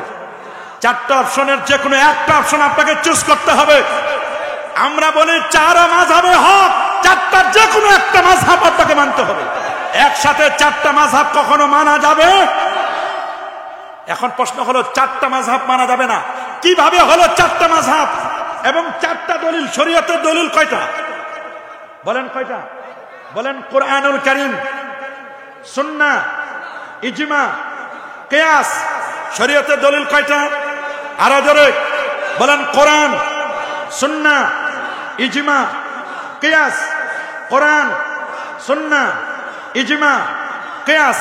মূল দলিল 2টা। মূল কয়টা? কোরআন এবং সুন্নাহ হচ্ছে মূল দলিল। আল্লাহু আকবার বলেন। আল্লাহ নবী মুআয ইবনে জাবাল রাদিয়াল্লাহু তাআলা, রাসূলুল্লাহর বিখ্যাত সাহাবী, যিনি ছিলেন আ'লামু বিল হালাল ওয়াল হারাম, হালাল হারাম সংক্রান্ত এক্সপার্ট সাহাবী ছিলেন মুআয ইবনে জাবাল। সহিহ বুখারী হাদিস, বাসা রাসূলুল্লাহ সাল্লাল্লাহু আলাইহি ওয়াসাল্লাম মুআযান ইলাল ইয়ামান। আল্লাহ নবী মুআয ইবনে জাবাল রাদিয়াল্লাহু তাআলাকে ইয়ামানে পাঠালেন। কোথায়? ইয়ামানে যখন পাঠাচ্ছেন নবীজি মুআযকে বলেন, ইয়া মুআয কাইফা তাকজি ইয়া মুআয। মুআয তুমি যে ইয়ামানে যাচ্ছ, কিভাবে বিচার কার্য ফায়সালা করবে, কিভাবে ফতোয়া ফারায়েজ দিবে? মানুষ তো অনেক রকমের প্রশ্ন করবে তোমাকে, তুমি কিভাবে সমাধান করবে? হযরত মুআয ইবনে জাবাল বলেন, হুজুর আকুদি বিকিতাবিল্লাহ, আমি আল্লাহর কোরআন থেকে ফায়সালা করব। আল্লাহু আকবার। রাসূল বলেন, ফাইল্লাম তাজিদ ফি কিতাবিল্লাহ, যদি আল্লাহর কোরআনে তুমি না পাও, আছে কোরআনে, কোরআনে, কিন্তু যদি তুমি না পাও, এইখানে আপনার বন্ধু আছে আপনি খুঁজে পাচ্ছেন না, এর অর্থ কি নাই না আছে? পুকুরে মাছ আছে, আমার জালে ধরে নাই, এর মানে কি আমি বলবো যে পুকুরে মাছ নাই? কোরআন এবং সুন্নাহয় দলিল আছে, হয়তোবা আমরা পাই নাই। কথা বলেন। মাযহাবের দলিল কোরআনে আছে, মাযহাবের দলিল হাদিসে আছে, স্পষ্ট অথবা অস্পষ্ট। হয়তোবা আপনি পান নাই, কারণ আমার কোরআনে এমন কোনো কিছু বাদ দেওয়া হয় নাই যেটার আলোচনা আমার আল্লাহ করে নাই। আল্লাহ বলেন, ওয়া নাযালনা আলাইকাল কিতাবা তিবয়ানান লিকুল্লি শাই হুদা ওয়া রাহমা ওয়া বুশরা লিল মুসলিমিন। আবার বলেন, মা ফাররাতনা ফিল কিতাবি মিন শাই, কোরআনের সব কিছু ডিটেইলস বর্ণনা আমি আল্লাহ করে দিয়েছি। যদি প্রশ্ন করে, হুজুর আপনি তো বলেন কোরআনের সব আছে, বলেন দেখি আজকে আলুর কেজি কত কোরআনের কথায় আছে? পাঙ্গাস মাছের কেজি কত কোরআনের কথায় আছে? বলেন দেখি কোরআনে আজকের এই যে মাহফিলটা কথাই হচ্ছে, কোরআনের কোন জায়গা আছে? আজকের এই বদ্ধভূমি মাহফিলের কথা কোরআনের কথায় আছে? আপনি যদি জিজ্ঞেস করেন, তা আমি বলবো যে ভাই এই সব কোরআনে আছে। যদি আপনি আমাদের জিজ্ঞেস করেন পাঙ্গাসের কেজি কত, আলুর কেজি কত, পেঁয়াজের কেজি কত, রসুনের কেজি কত, আমি তখন জিজ্ঞেস করব ব্রাহ্মণপাড়া এসে যে মূল বাজার আছে না আপনাদের ব্রাহ্মণপাড়া, বাজার কমিটির সেক্রেটারিকে জিজ্ঞেস করবো, ভাই আজকে আলু কত, পেঁয়াজ কত, রসুন কত, আদা কত, আর বদ্ধভূমি মাহফিলটা কোন রাস্তা? আমি আসে জিজ্ঞেস করছি, ভাই কোন রাস্তায়? দীর্ঘভূমি না? আচ্ছা দীর্ঘভূমি মাহফিলটা কোন জায়গায়? তা আমি তখন জিজ্ঞেস করবো, জিজ্ঞেস করে আমি জেনে নিব। এটাই আমার কোরআনে আল্লাহ তাআলা বলে দিয়েছেন, ফাসআলু আহলা যিকরি ইন কুনতুম লা তা'লামুন। যদি কোনো বিষয় না জানো, অজানা বিষয়গুলো তোমরা জেনে নিবে। আল্লাহু আকবার। আমার কোরআন কিন্তু সেই কথাটা দিয়েছেন, আমার কোরআন কিন্তু সেই বক্তব্যটাই দিয়েছেন। এই জন্য আমাকে বুঝতে হবে, আল্লাহ নবী বলেন, শোনো কোরআনে তো সব আছে, যদি তুমি কোরআনে না পাও, বলছে হুজুর কোরআনে না পাইলে ভাবে সুন্নাতে রাসূলুল্লাহ, আল্লাহ নবীর সুন্নাহ, হুজুর আপনার আদর্শ দিয়ে আমি কিন্তু বিচার কার্য ফয়সালা করব। এখানে কিন্তু হাদিস বলেন নাই, বলছেন সুন্নাহ। কি বলছেন? আরো যারা বলেন কি বলছেন? সুন্নাহ বলছেন, হাদিস বলে নাই। কারণ সব হাদিস মানা যায় না। বলেন সব হাদিস কি মানা যায়? আরো যারা বলেন সব হাদিস মানা যাবে? কি সব হাদিস মানা যাবে? আল্লাহ নবী 11টা বিয়ে করছিলেন। আপনি যদি মনে করেন রাসূলুল্লাহর এই হাদিসটা আমি মানবো, 11টা বিয়ে করব, আপনার জন্য জায়েজ হবে? হবে? এই হাদিস মানা যাবে? নবীজি জীবনে একবার দাঁড়াইয়া পেশাব করেছিলেন। আতা আলা সুবাতাতে কওমিন ফাবালা কায়মান। এটা ওযরের কারণে উম্মতকে শিক্ষা দেওয়ার জন্য। আপনি কি দাঁড়ায় পেশাব করতে পারবেন? পারবেন। জীবনে একবার যদি কোনো ওযর থাকে সেটা ভিন্ন কথা। আল্লাহু আকবার বলেন। নবীজি সোমবার জন্ম নিয়েছেন। আপনি কি সোমবারে কেউ সবাই জন্ম নিয়েছে সোমবারে? তাহলে হাদিস অনুযায়ী তো আপনার আমার জন্মটাও ঠিক হবে না। কথা বলেন। নবীজি এক রাতে পৃথিবীর এই বাইতুল নবীজি এক রাতে আল মসজিদুল হারাম থেকে নিয়ে বাইতুল মুকাদ্দাস পেরিয়ে আরশে আজিম পর্যন্ত পৌঁছেছেন। নবীজি এক রাতে আল্লাহর আরশ পর্যন্ত গেলেন। আপনি তো এক রাতে ঢাকাও যাইতে পারেন না। আপনি পারবেন? মনে রাখবেন, সব হাদিস মানা যায় না। সব হাদিস মানা যায়? নবীজি 16 কিংবা 17 মাস বাইতুল মুকাদ্দাসের দিকে ফিরে নামাজ পড়েছিলেন। আমরা এখন বাইতুল মুকাদ্দাসের দিকে ফিরে নামাজ পড়লে হবে? কথা বলেন, জোরে বলেন হবে? তাহলে আমরা হাদিস মানি না সুন্নাহ মানি? নবীর সুন্নাহ মানি। নবীজি জিজ্ঞেস করলেন, যদি তুমি কোরআনে না পাও তাহলে সুন্নাহ, যদি সুন্নায় না পাও? সাহাবী বললেন, হুজুর ফাআজতাহিদু, আমি গবেষণা করব, ইজতিহাদ করব, আমি গবেষণা করে উত্তর দিব। আল্লাহু আকবার। আমি কি করব? গবেষণা করব, ইজতিহাদ করব, গবেষণা করব কোরআন এবং সুন্নাহ থেকে। কোরআন সুন্নাহ থেকে গবেষণা করার পরে যেই মাসালাটা আমি বের করব, এটা যদি সবাই মেনে নেয় তখন এটার নাম হবে ইজমা। আর যদি সবাই মেনে না নেয় তখন এটার নাম হবে কিয়াস। এটাকে বলা হয় দলিলুল হাসার। একেবারে একটা আমি দলিল দিব, একজন ব্যক্তি আমি দলিল দিতে যাচ্ছি, দলিল দেওয়ার ক্ষেত্রে হয় আমি নকলি দলিল দিব কোরআন থেকে, না হয় আমি দলিল দিব আকলি। নকলি দলিল অথবা আকলি। নকলি যদি দলিল দিই উপর থেকে, হয় কোরআন এবং সুন্নাহ, কোরআন এবং সুন্নাহ, কোরআন এবং সুন্নাহ নকলি। আর একটা হচ্ছে আপনার নকলিটা হতে পারে ওহী, একটা হচ্ছে গায়রুল ওহী, ওহী দিয়ে অথবা ওহী সারা। সুবহানাল্লাহ। ওহীটা আবার দুই প্রকার, ওহিয়ে মাতলু, ওহিয়ে গায়রে মাতলু। ওহিয়ে মাতলু দিয়ে যদি দলিল দিই এটা হবে কোরআন, ওহিয়ে গায়রে মাতলু দিয়ে দলিল দিই তাহলে এটার নাম হবে সুন্নাহ। আর যদি গবেষণা থেকে দলিল দিই, আমার গবেষণাটা যদি সবাই মেনে নেয় এটার নাম হবে ইজমাউল উম্মাহ। আর যদি সবাই মেনে না নেয় তখন এটার নাম হবে কিয়াস, গবেষণা। আল্লাহু আকবার। এই 4 দলিলের বাইরে কোন দলিল আছে নাকি? জোরে বলেন, আছে নাকি? মূল দলিল 2টা, 2 এর সাথে আরো 2টা, এই মোট 4টা দলিল। আল্লাহু আকবার বলেন। মূল দলিল হচ্ছে কোরআন এবং সুন্নাহ। বলবেন যে হুজুর আচ্ছা কোরআন সুন্নাহ ছাড়া কি আমরা দলিল দিতে পারবো না?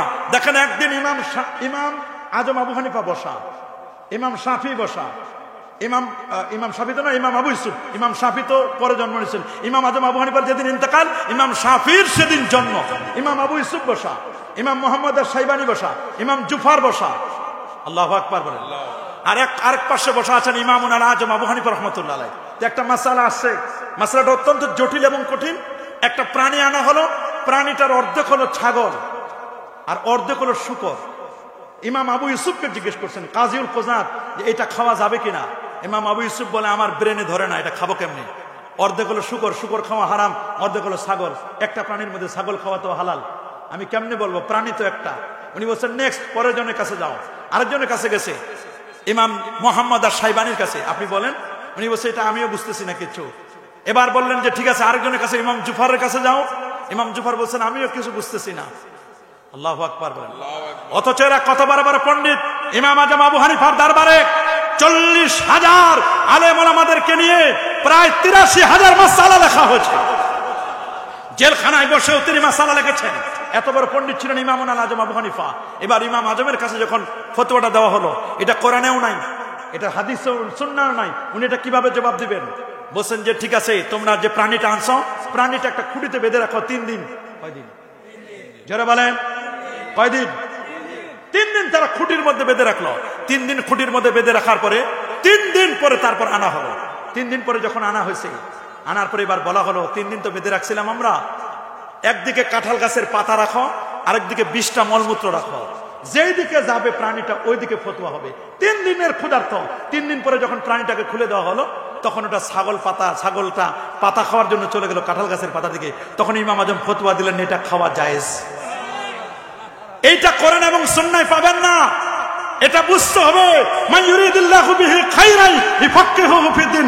আল্লাহ যার কল্যাণ চান তাকে দ্বীনের সমঝ দান করেন। আল্লাহু আকবার। সবাই মুফতি হতে পারে না। সবাই কি মুফতি হতে পারে? এখন তো ইউটিউবের মুফতি, ফেসবুকের মুফতির তো অভাব নাই। মনে রাখবেন, রাসূল বলে দিয়েছেন ইন্নাল্লাহা লা ইয়াকবিদুল ইলমা ইমতিজান। আল্লাহ ইলমকে একবার উঠিয়ে নেবেন না, ওয়ালাকি ইয়াকবিদুল ইলমা বিকবজিল উলামা। বরং ইলমকে উঠিয়ে নেবেন আলেমদের ইন্তেকালের মাধ্যমে। হাত্তা লাম ইবকি আলেমান, সমাজের মধ্যে আর আলেম বাকি থাকবে না। ওয়াত্তাখাদুন নাসু রুউসান জুহালা, মানুষ যখন জাহেলদেরকে আলেম বানাবে, ফাসুলু, তাদেরকে বিভিন্ন প্রশ্ন করা হবে। ওয়াফতাউ বিগাইরি ইলমিন, তারা ফতোয়া দিবে ইলম ছাড়া, রেজাল্ট হবে ফাদাল্লু আদাল্লু, নিজেরা গোমরাহ, মানুষদেরকে গোমরাহ করবে। আজকে গোমরাহি করার জন্য উঠে পড়ে লেগেছে একদল মানুষ। কথা বলে মুফতি না, অথচ মুফতি সাজে। মুফতি না হয়ে কি সাজে? আর এদের কাছে আমরা দেখি কলব খুঁজে পাই না, কলব খুঁজে মাথায় আর হাঁটুতে। যারা কলব মাথায় খুঁজে আর হাঁটুতে, এদের জ্ঞান হলো হাঁটুর নিচে। মনে রাখবেন, কোরআন এবং সুন্নাহ থেকে আপনি মাসআলা বের করবেন। মনে করেন আপনি একজন লা মাযহাবী, আপনি বলবেন আমি কোরআন মানি, হাদিস মানি। কি মানে? কোরআন মানি, আমি ইজমাও মানি না, কিয়াসও মানি না। আপনি এই কথা বললেন, ঠিক আছে ভাই, কোনো সমস্যা নাই। আপনি কোরআন সুন্নাহ থেকে, কোরআন হাদিস থেকে মাসআলা বের করবেন। তো প্রথমে তো কোরআনে লাগবে কি? আসেন তাহলে কোরআন মাজিদ থেকে মাসআলা বের করবেন, কোরআন হাদিসে মাসআলা বের করবেন। আগে তো আপনার পড়া জানতে হবে। পড়তে পারলেন ভালো, পড়ার পরে আপনি এটার অনুবাদ জানলেন। কি জানলেন? আচ্ছা, অনুবাদ করেই, বাংলা অনুবাদ করেই কি মাসআলা বের করা যাবে? অনুবাদ করে মাসআলা বের করা যাবে নাকি কোরআনের তাফসীর জানতে হবে? কি বলেন? তাফসীর জানতে হবে কিনা? তাফসীর জানতে হবে। তাফসীর ছাড়া আপনি কোরআন বুঝতে পারবেন না। আপনি নিজের মন মতো কোরআন বুঝলে হবে কি? আমি মন করা কোরআন বুঝলে হবে? কথা বলেন হবে? আপনারা যদি কেউ বলেন যে হুজুর কোরআন হাদিসে মাযহাব নাই, আমি বলবো কোরআন হাদিসে নামাজের আগে উযু করতে হবে, কোথাও নাই।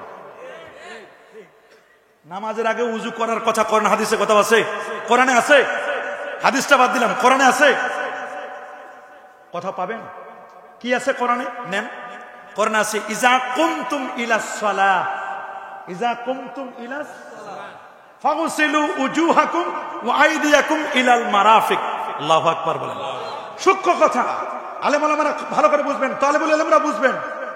আপনি যদি অনুবাদ করেন, সুন্দর করে অনুবাদ করেন, ইজা মানে যখন, ইজা মানে কুমতুম মানে তোমরা দাঁড়াবে, ইজা কুমতুম যখন তোমরা দাঁড়াবে, কিসের? ইলাস, নামাজে।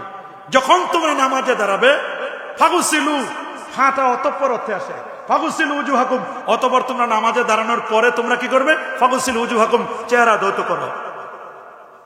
আপনারা বলেন নামাজের পর আমরা উজু করি না নামাজের আগে? তা নামাজের আগে যে আপনি উজু করলেন, এটা পৃথিবীর কোন কোরআনে পাইছেন? আমার 30 পারা কোরআনে নাই। আমি আমাদের লা মাযহাবী যে ভাইগুলো আছেন, যারা বলেন মাযহাব মানি না, শুধু কোরআন মানি, হাদিস মানি, আবার একদল আছে আহলে কোরআন, শুধু কোরআন মানি। আমি বলবো কোরআনের কথায় পেলেন নামাজের আগে উজু করতে হবে, কোরআনের কথাও নাই। আছে? আপনি অনুবাদ করে বুঝাই দেন।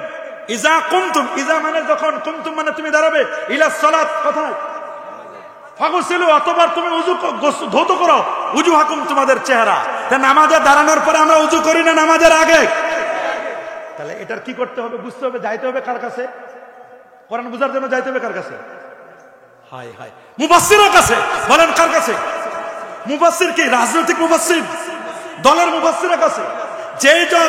যেই সকল মুফাসসির যাদের মুফাসসির গুলো মুতাবার গ্রহণযোগ্য মুফাসসির, ইমাম আল্লামা আলুসি রাহমাতুল্লাহ আলাইহি তাফসীর আলুসি, শিহাবুদ্দিন মাহমুদ আলুসি রাহমাতুল্লাহ আলাইহি তাফসীর রুহুল মানি, তানবীরুল মিকিয়াস ফি তাফসীর ইবনে আব্বাস, এখানে আব্দুল্লাহ ইবনে আব্বাস রাদিয়াল্লাহু তাআলার বক্তব্যগুলো কোট করা হয়েছে।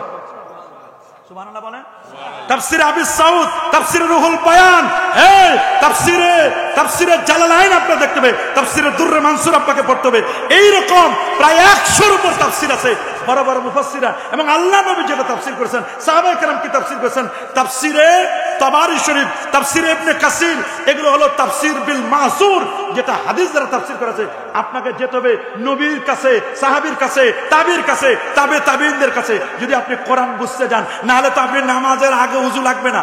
এরা কি করেছেন, আপনি এখন এই আয়াতে তাফসীর দেখেন, তাফসীরের মধ্যে লিখছেন ইজা কুমতুম ইলাস সালাহ, এর অর্থ হলো ইজা আরাতুমুল কিয়াম ইলাস সালাহ, তুমি যখন নামাজে দাঁড়ানোর ইচ্ছে পোষণ করো।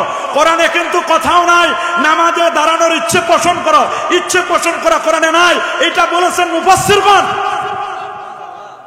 ইজা আরাতুমুল কিয়াম, যখন তুমি দাঁড়ানোর ইচ্ছা পোষণ করো, ইলাস সালাত, নামাজে দাঁড়ানোর যখন ইচ্ছে পোষণ করো, ফাগসিলু, যদি তুমি নামাজে দাঁড়াইতে চাও তাহলে তুমি আগে উযু করো। এই তাফসীর আমরা পেলাম কার কাছ থেকে? মুফাসসিরদের কারণে। মুফাসসিররা কি নিজের তরফ থেকে বলেন হয় সাহাবী, না হয় তাবি, না হয় তাবিঈন, না হয় তাবুত তাবিঈন, এরপরে যারা আছেন তাদের থেকে তাফসীর করেছেন। কিন্তু আপনি যদি অনুবাদ করে যদি বুঝেন, অনুবাদ করে বুঝলে জীবনে কোরআন বোঝা হবে না। কি বলেন হবে? কথা বলেন হবে? এক। 2 নম্বর আরেকটা দলিল দিয়ে আপনাদেরকে অনুবাদে বোঝা যাবে না। আল্লাহ বলেন কোরআন কারিমে সূরাতুল মাইদার মধ্যে, সূরাতুন নিসা মে আছে হুররিমাত আলাইকুম উম্মাহাতুকুম, হুররিমাত তোমাদের উপর হারাম করা হয়েছে, উম্মাহাতুকুম তোমাদের মাদেরকে, তোমাদের মা সমূহকে, মাদেরকে হারাম করা হয়েছে। মা কি একজন না অনেকজন? কিন্তু আল্লাহ বলেন উম্মাহাতুকুম, অনেক মা। আল্লাহু আকবার বলেন। ওইটা তো পরের কথা। আল্লাহ বলেন হুররিমাত আলাইকুম, তোমাদের উপর হারাম করেছে। হুররিমাত হারামের 2টা অর্থ, হারাম মানে নিষিদ্ধ, আবার হারাম মানে সম্মানিত। তা আমি এখানে কোন অর্থ নিব? আমরা বলি হেরেম শরীফ মানে সম্মানিত জায়গা, এখানে কোনো অন্যায় করা যাবে না। আবার এটা কাজ করা হারাম, হারাম মানে নিষিদ্ধ। এখন আমি মানবো কোনটা? হারাম মানে কি নিষিদ্ধ মানবো, নাকি হারাম মানে আমি কিভাবে মানবো? হারাম মানে নিষিদ্ধ, আবার হারাম মানে সম্মানিত। হারাম মানে নিষিদ্ধ, আবার হারাম মানে কি? আল্লাহ বলেন হুররিমাত আলাইকুম উম্মাহাতুকুম, তোমাদের উপর তোমাদের মাদেরকে নিষেধ করা হয়েছে। নিষেধ করা কি? কথা বলা নিষেধ, তার সাথে দেখা করা নিষেধ, খাওয়া নিষেধ, তার সাথে বসা নিষেধ, মায়ের সাথে শোয়া নিষেধ, মায়ের সাথে চলাফেরা নিষেধ। এখানে কি ব্যাখ্যা আছে? ব্যাখ্যা বুঝতে গেলে আপনি বাংলা অনুবাদে বুঝবেন। এটা যদি আপনি বুঝতে যান তাহলে যাইতে হবে কার কাছে? মুফাসসিরের কাছে। বলেন না কার কাছে? আপনি যে বলেন আমি কোরআন থেকে মাসালা বের করব, আপনি তো কোরআন থেকে মাসালা বের করতে পারবেন না যতক্ষণ না কোরআনের মাসালা হয় নবী, না হয় সাহাবী, না হয় তাবি, না হয় তাবিঈন, হয় হানাফি, শাফি, মালিকি, হাম্বলি, কেউ না কেউ করতে হবে। আপনি নিজের মন মতো তাফসীর বুঝলে হবে? তাহলে তাফসীরটা হবে কি? হুররিমাত নিকাহু উম্মাহাতিকুম, তোমাদের মাদেরকে বিবাহ করা হারাম করেছে। উঠা বসা হারাম নয়, মায়ের সাথে খাওয়া হারাম নয়, মায়ের সাথে দেখা হারাম নয়, মায়ের সাথে উঠা বসা করা হারাম নয়, মাকে বিবাহ করা হারাম। আল্লাহু আকবার বলেন। তাহলে অনুবাদ দিয়ে সব বুঝা, কথা বলে না, অনুবাদ দিয়ে সব বুঝা। 3 আরেকটা দলিল দিচ্ছি দেখেন, আপনি বুঝলে অবাক হয়ে যাবেন। আল্লাহ কোরআনে বলেন ফানকিহু মা তাবা লাকুম মিনান নিসায়ে মাসনা ওয়া সুলাসা ওয়া রুবা। আল্লাহ বলেন ফানকিহু, তোমরা বিয়ে করো। কি করো? বিবাহ করো। ফানকিহু মা তাবা লাকুম, যা তোমাদের পছন্দ হয়, যেটা তোমাদেরকে ভালো মনে করো। মিনান নিসা, নারীদের থেকে, মাসনা 2-2, সুলাসা 3-3, রুবা 4-4, নারীদের মধ্যে থেকে যাদের ভালো লাগে বিয়ে করো। তাহলে তো মাকেও বিয়ে করতে হবে। নাউজুবিল্লাহ বলেন। এই বোনকে বিয়ে করা যাবে? আল্লাহ তো এখানে বলেন ফানকিহু, তোমরা বিয়ে করো মা তাবা লাকুম, তোমাদের যাদের পছন্দ হয়। নাউজুবিল্লাহ। এটার তাফসীর জানতে হবে কিনা? এই পৃথিবীতে গোমরাহ হয়েছে তারা যারা কোরআন অনুবাদ করে করে নিজে বুঝেছে, হাদিস অনুবাদ করে করে নিজে বুঝেছে, এরাই গোমরাহ হয়েছে। এই জন্য কোরআন হাদিস নিজে বুঝলে হবে না। যারা কোরআন হাদিস নিজে বুঝে তাদের বুঝ সঠিক নয়। কোরআন সুন্নাহ বুঝার জন্য ওস্তাদ লাগবে। আমাদের ওস্তাদ ইমাম আজম আবু হানিফা, আল্লাহু আকবার। এই জন্য আল্লাহ কোরআনে বলে দিয়েছেন, ইয়া আইয়ুহাল্লাযীনা আমানু, হে ইমানদার বান্দাগণ, আতিউল্লাহ ওয়া আতিউর রাসূলা ওয়া উলিল আমরি মিনকুম। আতিউল্লাহ, হে ইমানদার বান্দাগণ, তোমরা আল্লাহর আনুগত্য করো। তা আল্লাহর যে অনুসরণ করবেন, ইতাআত করবেন। আল্লাহরে দেখছেন? তা যারা আমি দেখি নাই তারা আমি কি অনুসরণ করব? আপনারা দেখছি, আপনারা অনুসরণ করতে পারি যে আপনি এরকম করেন, এরকম করেন, এরকম করেন, আপনি এভাবে বক্তব্য দেন। আমি তো আল্লাহরে দেখি নাই, আল্লাহর কি অনুসরণ করব? এখানে আতিউল্লাহর তাফসীর হলো, আতিউল্লাহ মানে আতিউল কোরআন, কোরআনের অনুসরণ করব। তাহলে বাংলা অনুবাদ করলে বুঝলে হবে আতিউর রাসূল, রাসূলের আনুগত্য করো। আপনারা রাসূলকে দেখছেন না, তা রাসূলের না দেখে রাসূলের কিভাবে অনুসরণ করবেন? হ্যাঁ, হাদিস না, রাসূলের অনুসরণ দ্বারা। আতিউর রাসূল মানে আতিউস সুন্নাহ, সুন্নাহর অনুসরণ করো। ওয়া উলিল আমরি মিনকুম, উলিল আমর কারা? উলিল আমর বুঝতে হবে, উলিল আমর হবে দুই দল। কয় দল? আরো জোরে সবার মুখে কয় দল? এক হলে রাষ্ট্রীয় নেতা। কে? যদি মুসলমান হয়, যতক্ষণ পর্যন্ত কোরআন এবং সুন্নাহ মোতাবেক তিনি বলবেন ততক্ষণ পর্যন্ত তার অনুসরণ করতে হবে। আর দ্বিতীয় দল হচ্ছেন মুজতাহিদ, ফকিহ, ইমাম, যারা গবেষক, তাদের অনুকরণ করতে হবে। আল্লাহু আকবার। মুস্তাহিদের গবেষণা অনুকরণ করতে হবে। যদি আপনি করতে না পারেন, আতিউল্লাহ ওয়া আতিউর রাসূল বলেন। আতিউল্লাহ, আতিউর রাসূল দুই জায়গায় কিন্তু আল্লাহর আগে আতি শব্দ আছে, রাসূলের আগে আতি আছে। কিন্তু ওয়া উলিল আমরি মিনকুম এখানে বলে নাই, ওয়া আতিউ উলিল আমরি মিনকুম কথা বলা হয় নাই এখানে। তার মানে উলুল আমর যিনি, তিনি অবশ্যই কোরআন এবং সুন্নাহর বাহিরে কোনো মাসলা মাসাইল বের করবেন না। যতক্ষণ পর্যন্ত কোরআন এবং সুন্নাহয় পাওয়া যায়, কোরআন সুন্নাহ থেকে বের করবেন। এরপর তিনি নিজে ইজতিহাদ করবেন, গবেষণা করবেন। আল্লাহু আকবার। তাহলে আপনাকে বুঝতে হবে কোরআন সুন্নাহ, কোরআন শুধু অনুবাদ করে বোঝা যাবে। তাহলে আরেকজনের তাকলিদ করতে হবে কিনা, অনুসরণ করতে হবে কিনা? আরেকজনের কিন্তু আপনার অনুসরণ করতে হবে। যেমন কোরআনুল কারিমে আল্লাহ বলেন, ওয়া ইয়াতারাব্বাসনা বিআনফুসিহিন্না সালাসাতা কুরু। যারা আলেমে পড়েছেন কমপক্ষে নুরুল আনওয়ার, কুরু শব্দের দুইটা অর্থ। কুরু মানে তুহুর, কুরু মানে হায়েস, তুহুর মানে পবিত্র। নারীদেরকে তালাকপ্রাপ্ত নারী 3 কুরু পর্যন্ত অপেক্ষা করবে। 3 কুরু পর্যন্ত তার স্বামীর সাথে রিলেশন করতে পারবে না, দেখাশোনা করতে পারবে না। 3 কুরু পর্যন্ত। কুরু শব্দটা এটা লফজ মুশতারাক। এখানে আপনার দুটো অর্থ। তুহুর হতে পারে, তুহুর মানে পবিত্র, পবিত্রতা অবস্থায় নামাজ পড়তে হবে, রোজা রাখতে হবে, হজ করতে হবে, সব ঠিক আছে। কিন্তু আরেকটা অর্থ হবে হায়েস, পিরিয়ড চলাকালীন।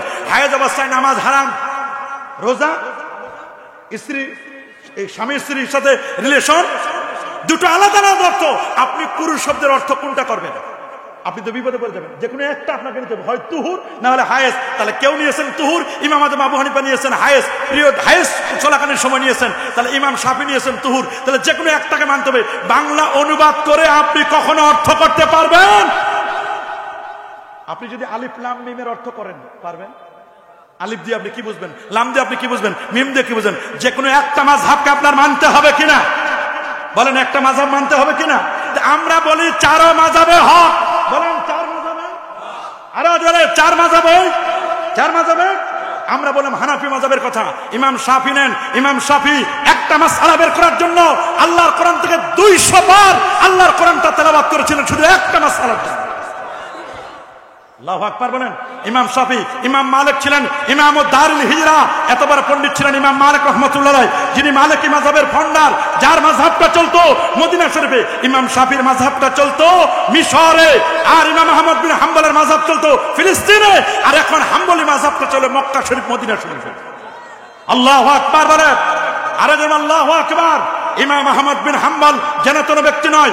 ইমাম আহমদ বিন হাম্বল 12.5 লক্ষ হাদিসের পণ্ডিত, যার কাছে ইমাম বুখারীর মতো ব্যক্তি ছাত্র হয়ে বসেছিলেন। ইমাম বুখারীর ছাত্র ইমাম আহমদ বিন হাম্বল ওস্তাদ, 12.5 লক্ষ হাদিসের হাফেজ ছিলেন ইমাম আহমদ বিন হাম্বল রাহমাতুল্লাহ আলাইহি। ইমাম মালিক কত বড় পণ্ডিত ছিলেন, আল্লাহু আকবার। ইমাম মালিক এবং ইমাম আযম আবু হানিফা দুজনে কাছাকাছি, একই সময়ের, সেম টাইম। আল্লাহু আকবার বলেন। ইমাম মালিক বলে দিয়েছেন, এত বড় পণ্ডিত ইমাম দারুল হিজরা, তিনি কখনো মদিনা শরীফের জুতা পায়ে দিয়ে হাঁটতেন না। ইমাম মালিক রাহমাতুল্লাহ আলাইহি মদিনা শরীফের ইমাম ছিলেন, মসজিদে নববীর ইমাম ছিলেন, এত বড় পণ্ডিত ছিলেন। ইমাম আজম, ইমাম শাফি, ইমাম মালিক, ইমাম আহমদ বিন হাম্বল, 4 ইমামের ফতোয়া। শুনে নাও ফতোয়াটা কি? 4 ইমামের ফতোয়া। ওয়ালাম আন্না ইস্তিমাআল গিনা ফিসকুন, গান শোনা ফাসিকি, ওয়াল জুলুসু ফি গানে ফাকুন, গানের মজলিসে বসা মুনাফিকি, ওয়া তালাজ্জুজু বিহা কুফরুন, গান শুনে নাচানাচি হালাপালি করা এগুলো সম্পূর্ণরূপে হারাম হারাম হারাম হারাম। চার ইমামের ফতোয়া। আল্লাহু আকবার।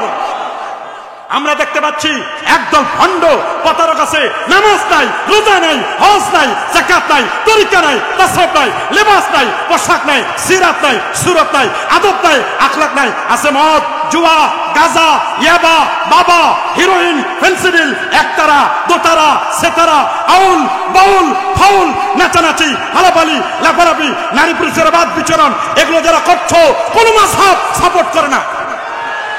এগুলোর নাম আহলুস সুন্নাত ওয়াল জামাত নয়, নয়, নয়। আহলুস সুন্নাত জামাতের সাথে কোনো সম্পর্ক নয়।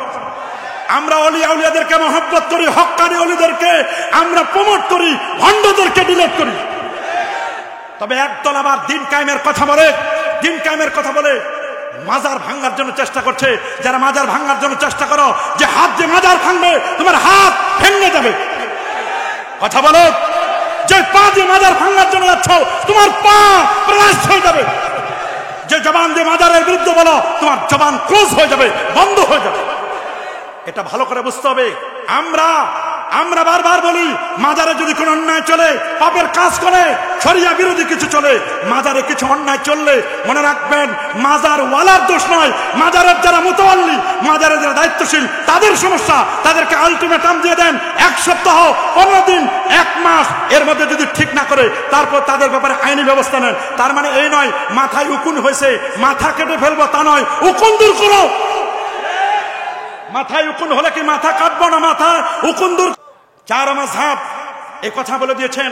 বিশেষ করে ইমাম মালিক বলেন, মান তাফাক্কাহা ওয়া লাম ইয়াতাসাওয়াব, যে ইলমে ফিকহ শিখছে ইলমে তাসাউফ শিখে নাই তাকে বলে দাও ফাকাত তাফাসসাকা, ওই লোকটি ফাসিক। ওমান তাসাওয়াফা, যে তাসাউফ শিখছে ওয়া লাম ইয়াতাফাক্কা, শরীয়ত শিখে নাই তাকে বলে দাও ফাকাত তাজান্দাকা, লোকটি জিন্দিক। ওমান জামা বাইনাহুমা ফাকাত তাহাক্কাকা, শরীয়ত শিখলো মারিফত শিখলো, ওই লোকটা হচ্ছে হক্কানি। আগে হলো শরিয়ত, বলেন আগে কি? সবার মুখে আগে কি? দেন হচ্ছে মারিফত। শরিয়ত ছাড়া কোনো মারিফত। শরিয়ত হলো দুধ, মারিফত হলো মাখন, সর, ঘি, মাখন। দুধ ছাড়া কি কখনো সর হয়, মাখন হয়? শরিয়ত ছাড়া কোনো মারিফত নাই। আমরা শরিয়ত মানি, আমরা মারিফত মানি। এই দেশ হক্কানি ওলি আউলিয়ার বাংলাদেশ। এটা শাহজালালের বাংলাদেশ, এটা শাহপুরানের বাংলাদেশ, এটা শাহ মাকদুমের বাংলাদেশ, এটা খান জাহানারীর বাংলাদেশ। শাহনাসার শাহ সালেম এই আবাদ করছেন ফুরফুরা, সারসিনা সহ, সোনাকান্দা, দারুগোদা, দরবার শরীফ সহ হক্কানি ওলি আউলিয়ারা এই দেশকে আবাদ করেছেন। আলেম ওলামারা খেদমত করে যাচ্ছেন, ঠিক কিনা? এই জন্য হক্কানি ওলি আউলিয়া পীর বুজুর্গদেরকে এই জমিন থেকে উঠায় দেওয়ার কোনো সুযোগ নাই। চার মাযহাবের 4 ইমাম তারা পীরপন্থী ছিলেন। মাযহাবিরা কি ছিলেন? ইমাম আদমের 2 জন পীর ছিল, ইমাম জাফর সাদেক আর ইমাম বাকর রহমতুল্লাহ আলাইহি। ইমাম মালিকেরও পীর ছিল, সুবহানাল্লাহ বলেন। ইমাম আহমদ বিন হাম্বলের পীর ছিল আবু হামজা বাগদাদি, সুবহানাল্লাহ সুবহানাল্লাহ। ইমাম শাফিরও পীর ছিল। এই জন্য আপনাকে বুঝতে হবে আমরা মাযহাব মানব কিনা। হানাফি মাযহাব মতে, শুনে নাও, হানাফি মাযহাব মতে আমরা হাত তুলবো কোন পর্যন্ত? কানের লতি। কোন পর্যন্ত? সবাই বলেন কোন পর্যন্ত? কানের লতি পর্যন্ত। হ্যাঁ, আমি বলছি আপনারা খেয়াল করে শুনবেন, এই পর্যন্ত হাদিস আছে, কাঁধ পর্যন্ত হাদিস আসছে, আবার বুক পর্যন্ত আছে। কোন পর্যন্ত? বুক, কাঁধ, কানের লতি। কয়টা হলো? জোরে বলেন, আরো জোরে। একটা হলো বুক, কাঁধ, আরটা কি? 3টা হাদিস আসছে। আপনি 3টা হাদিস মানবেন কয়টা? এমন একটা মানতে হবে যাতে করে আরেকটা বাদ না যায়। কি বলেন? এমন একটা মানতে হবে যাতে করে আরেকটা বাদ। আপনি যদি এই পর্যন্ত হাত বাঁধেন তাহলে আপনার এইখানে কাঁধটা বাদ যাবে। বুক পর্যন্ত উঠাইছেন, কোনটা বাদ যাবে? কাঁধ। আর কানের লতি, এটা আপনি যদি এই পর্যন্ত উঠান তাহলে নিচেরটা বাদ যাবে, উপরেরটা বাদ যাবে, 2টা বাদ গেল। কিন্তু আপনি যদি এই পর্যন্ত উঠান তাহলে এইটাও হলো, এইটাও হলো, এটাও হলো, 3টা হয়ে গেল। আল্লাহু আকবার। এই জন্য তো আমরা বলি হানাফি মাযহাবকে কেন আমরা শ্রেষ্ঠ বলি। তবে এ নিয়ে দ্বন্দ্ব করা যাবে না। হাত বাঁধালে যদি আমরা দ্বন্দ্ব করি, হাত উঠা নিয়ে যদি দ্বন্দ্ব করি, সমাজের মধ্যে ফিতনা বাড়বে না কমবে? কি বলেন, কমবে না বাড়বে? বাড়বে। আল ফিতনাতু আশাদ্দু মিনাল কাতল, সমাজের মধ্যে ফিতনা সৃষ্টি করা সমাজের খুনি ব্যক্তির চেয়ে অপরাধী। এই জন্য আমরা হাত বাঁধবো কোন জায়গায়? হানাফি মাযহাব মতে হাত বাঁধবো কোন জায়গায়? ওয়াদুলা কুফে আলালা কুফে তাহতা সুররা, নাভির নিচে আমরা হাত বাঁধবো। আমরা নাভির নিচে হাত বাঁধতে চাই কি চাই না?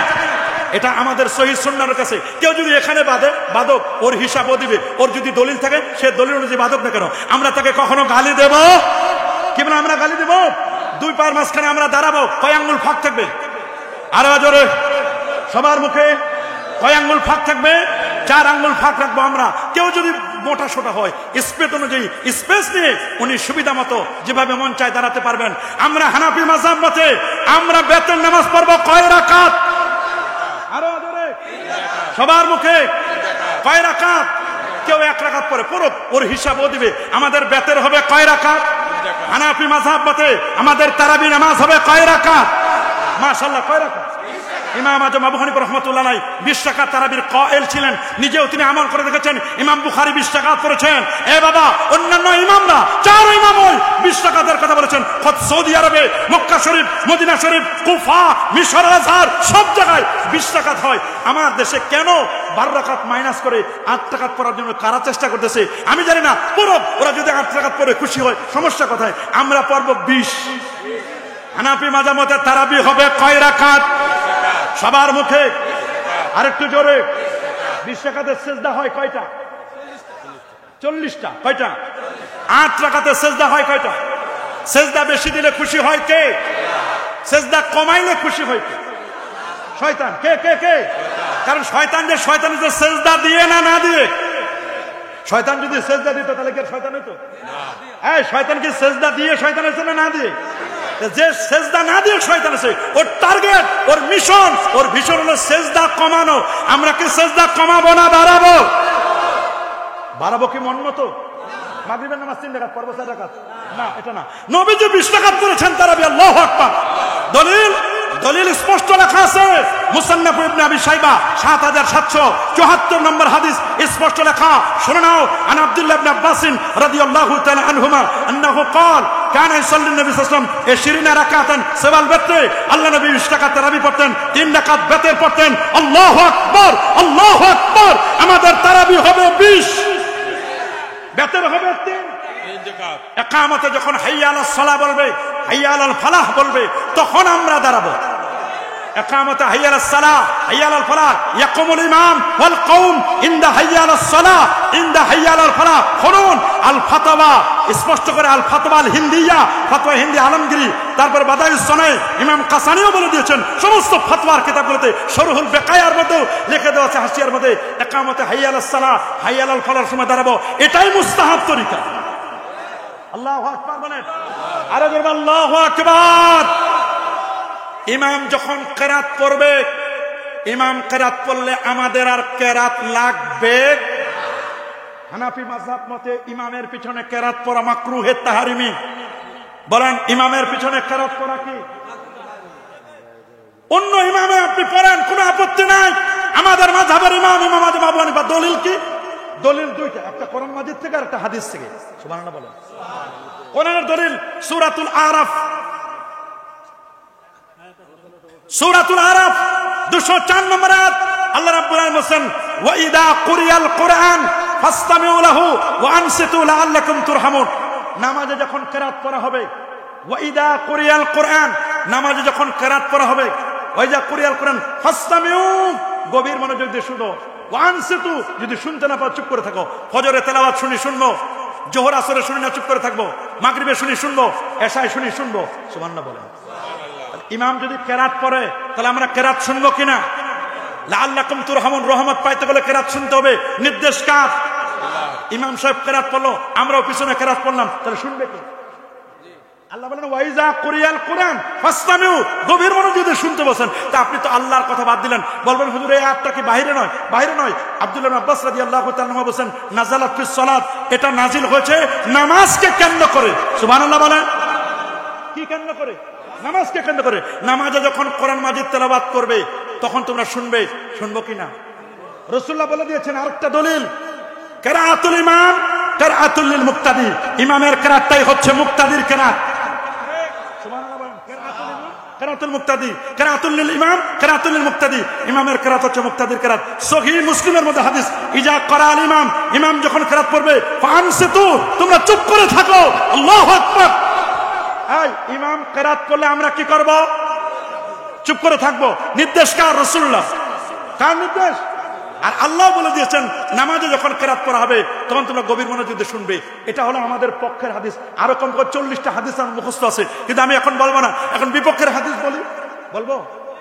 বিপক্ষ হলেন আমার ভাইরা কি বলেন জানেন? কয় লা সালাতা ইল্লা বিফাতিহাতিল কিতাব, সূরা ফাতিহা ছাড়া কোনো নামাজ নাই। আমরাও বলি সূরা ফাতিহা ছাড়া নামাজ নাই। মান লাম ইয়াকরা বিফাতিহাতিল কিতাব, যে নামাজের মধ্যে সূরা ফাতিহা পড়বে না, ফাসালাতুহু খিদাজুন ইয়ানি গায়রা তামাম, তার নামাজটা বাতিল হবে। যে সূরা ফাতিহা পড়বে না, সূরা ফাতিহা না পড়লে তার নামাজটা বাতিল হয়ে যাবে। নারায়ে তাকবীর,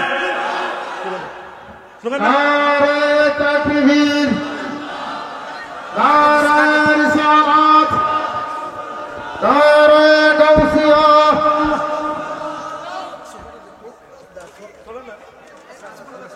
পীর মুফতি গিয়াসউদ্দিন তাহেরী হুজুরের আগমন, তাহেরী হুজুরের আগমন, তাহেরী হুজুরের আগমন।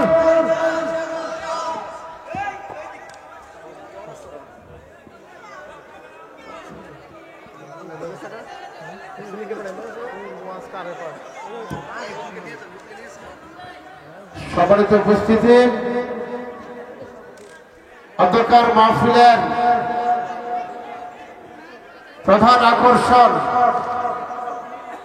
গোটা বাংলাদেশের সকলের হৃদয়ের মানুষ আহলে সুন্নাত ওয়াল জামাতের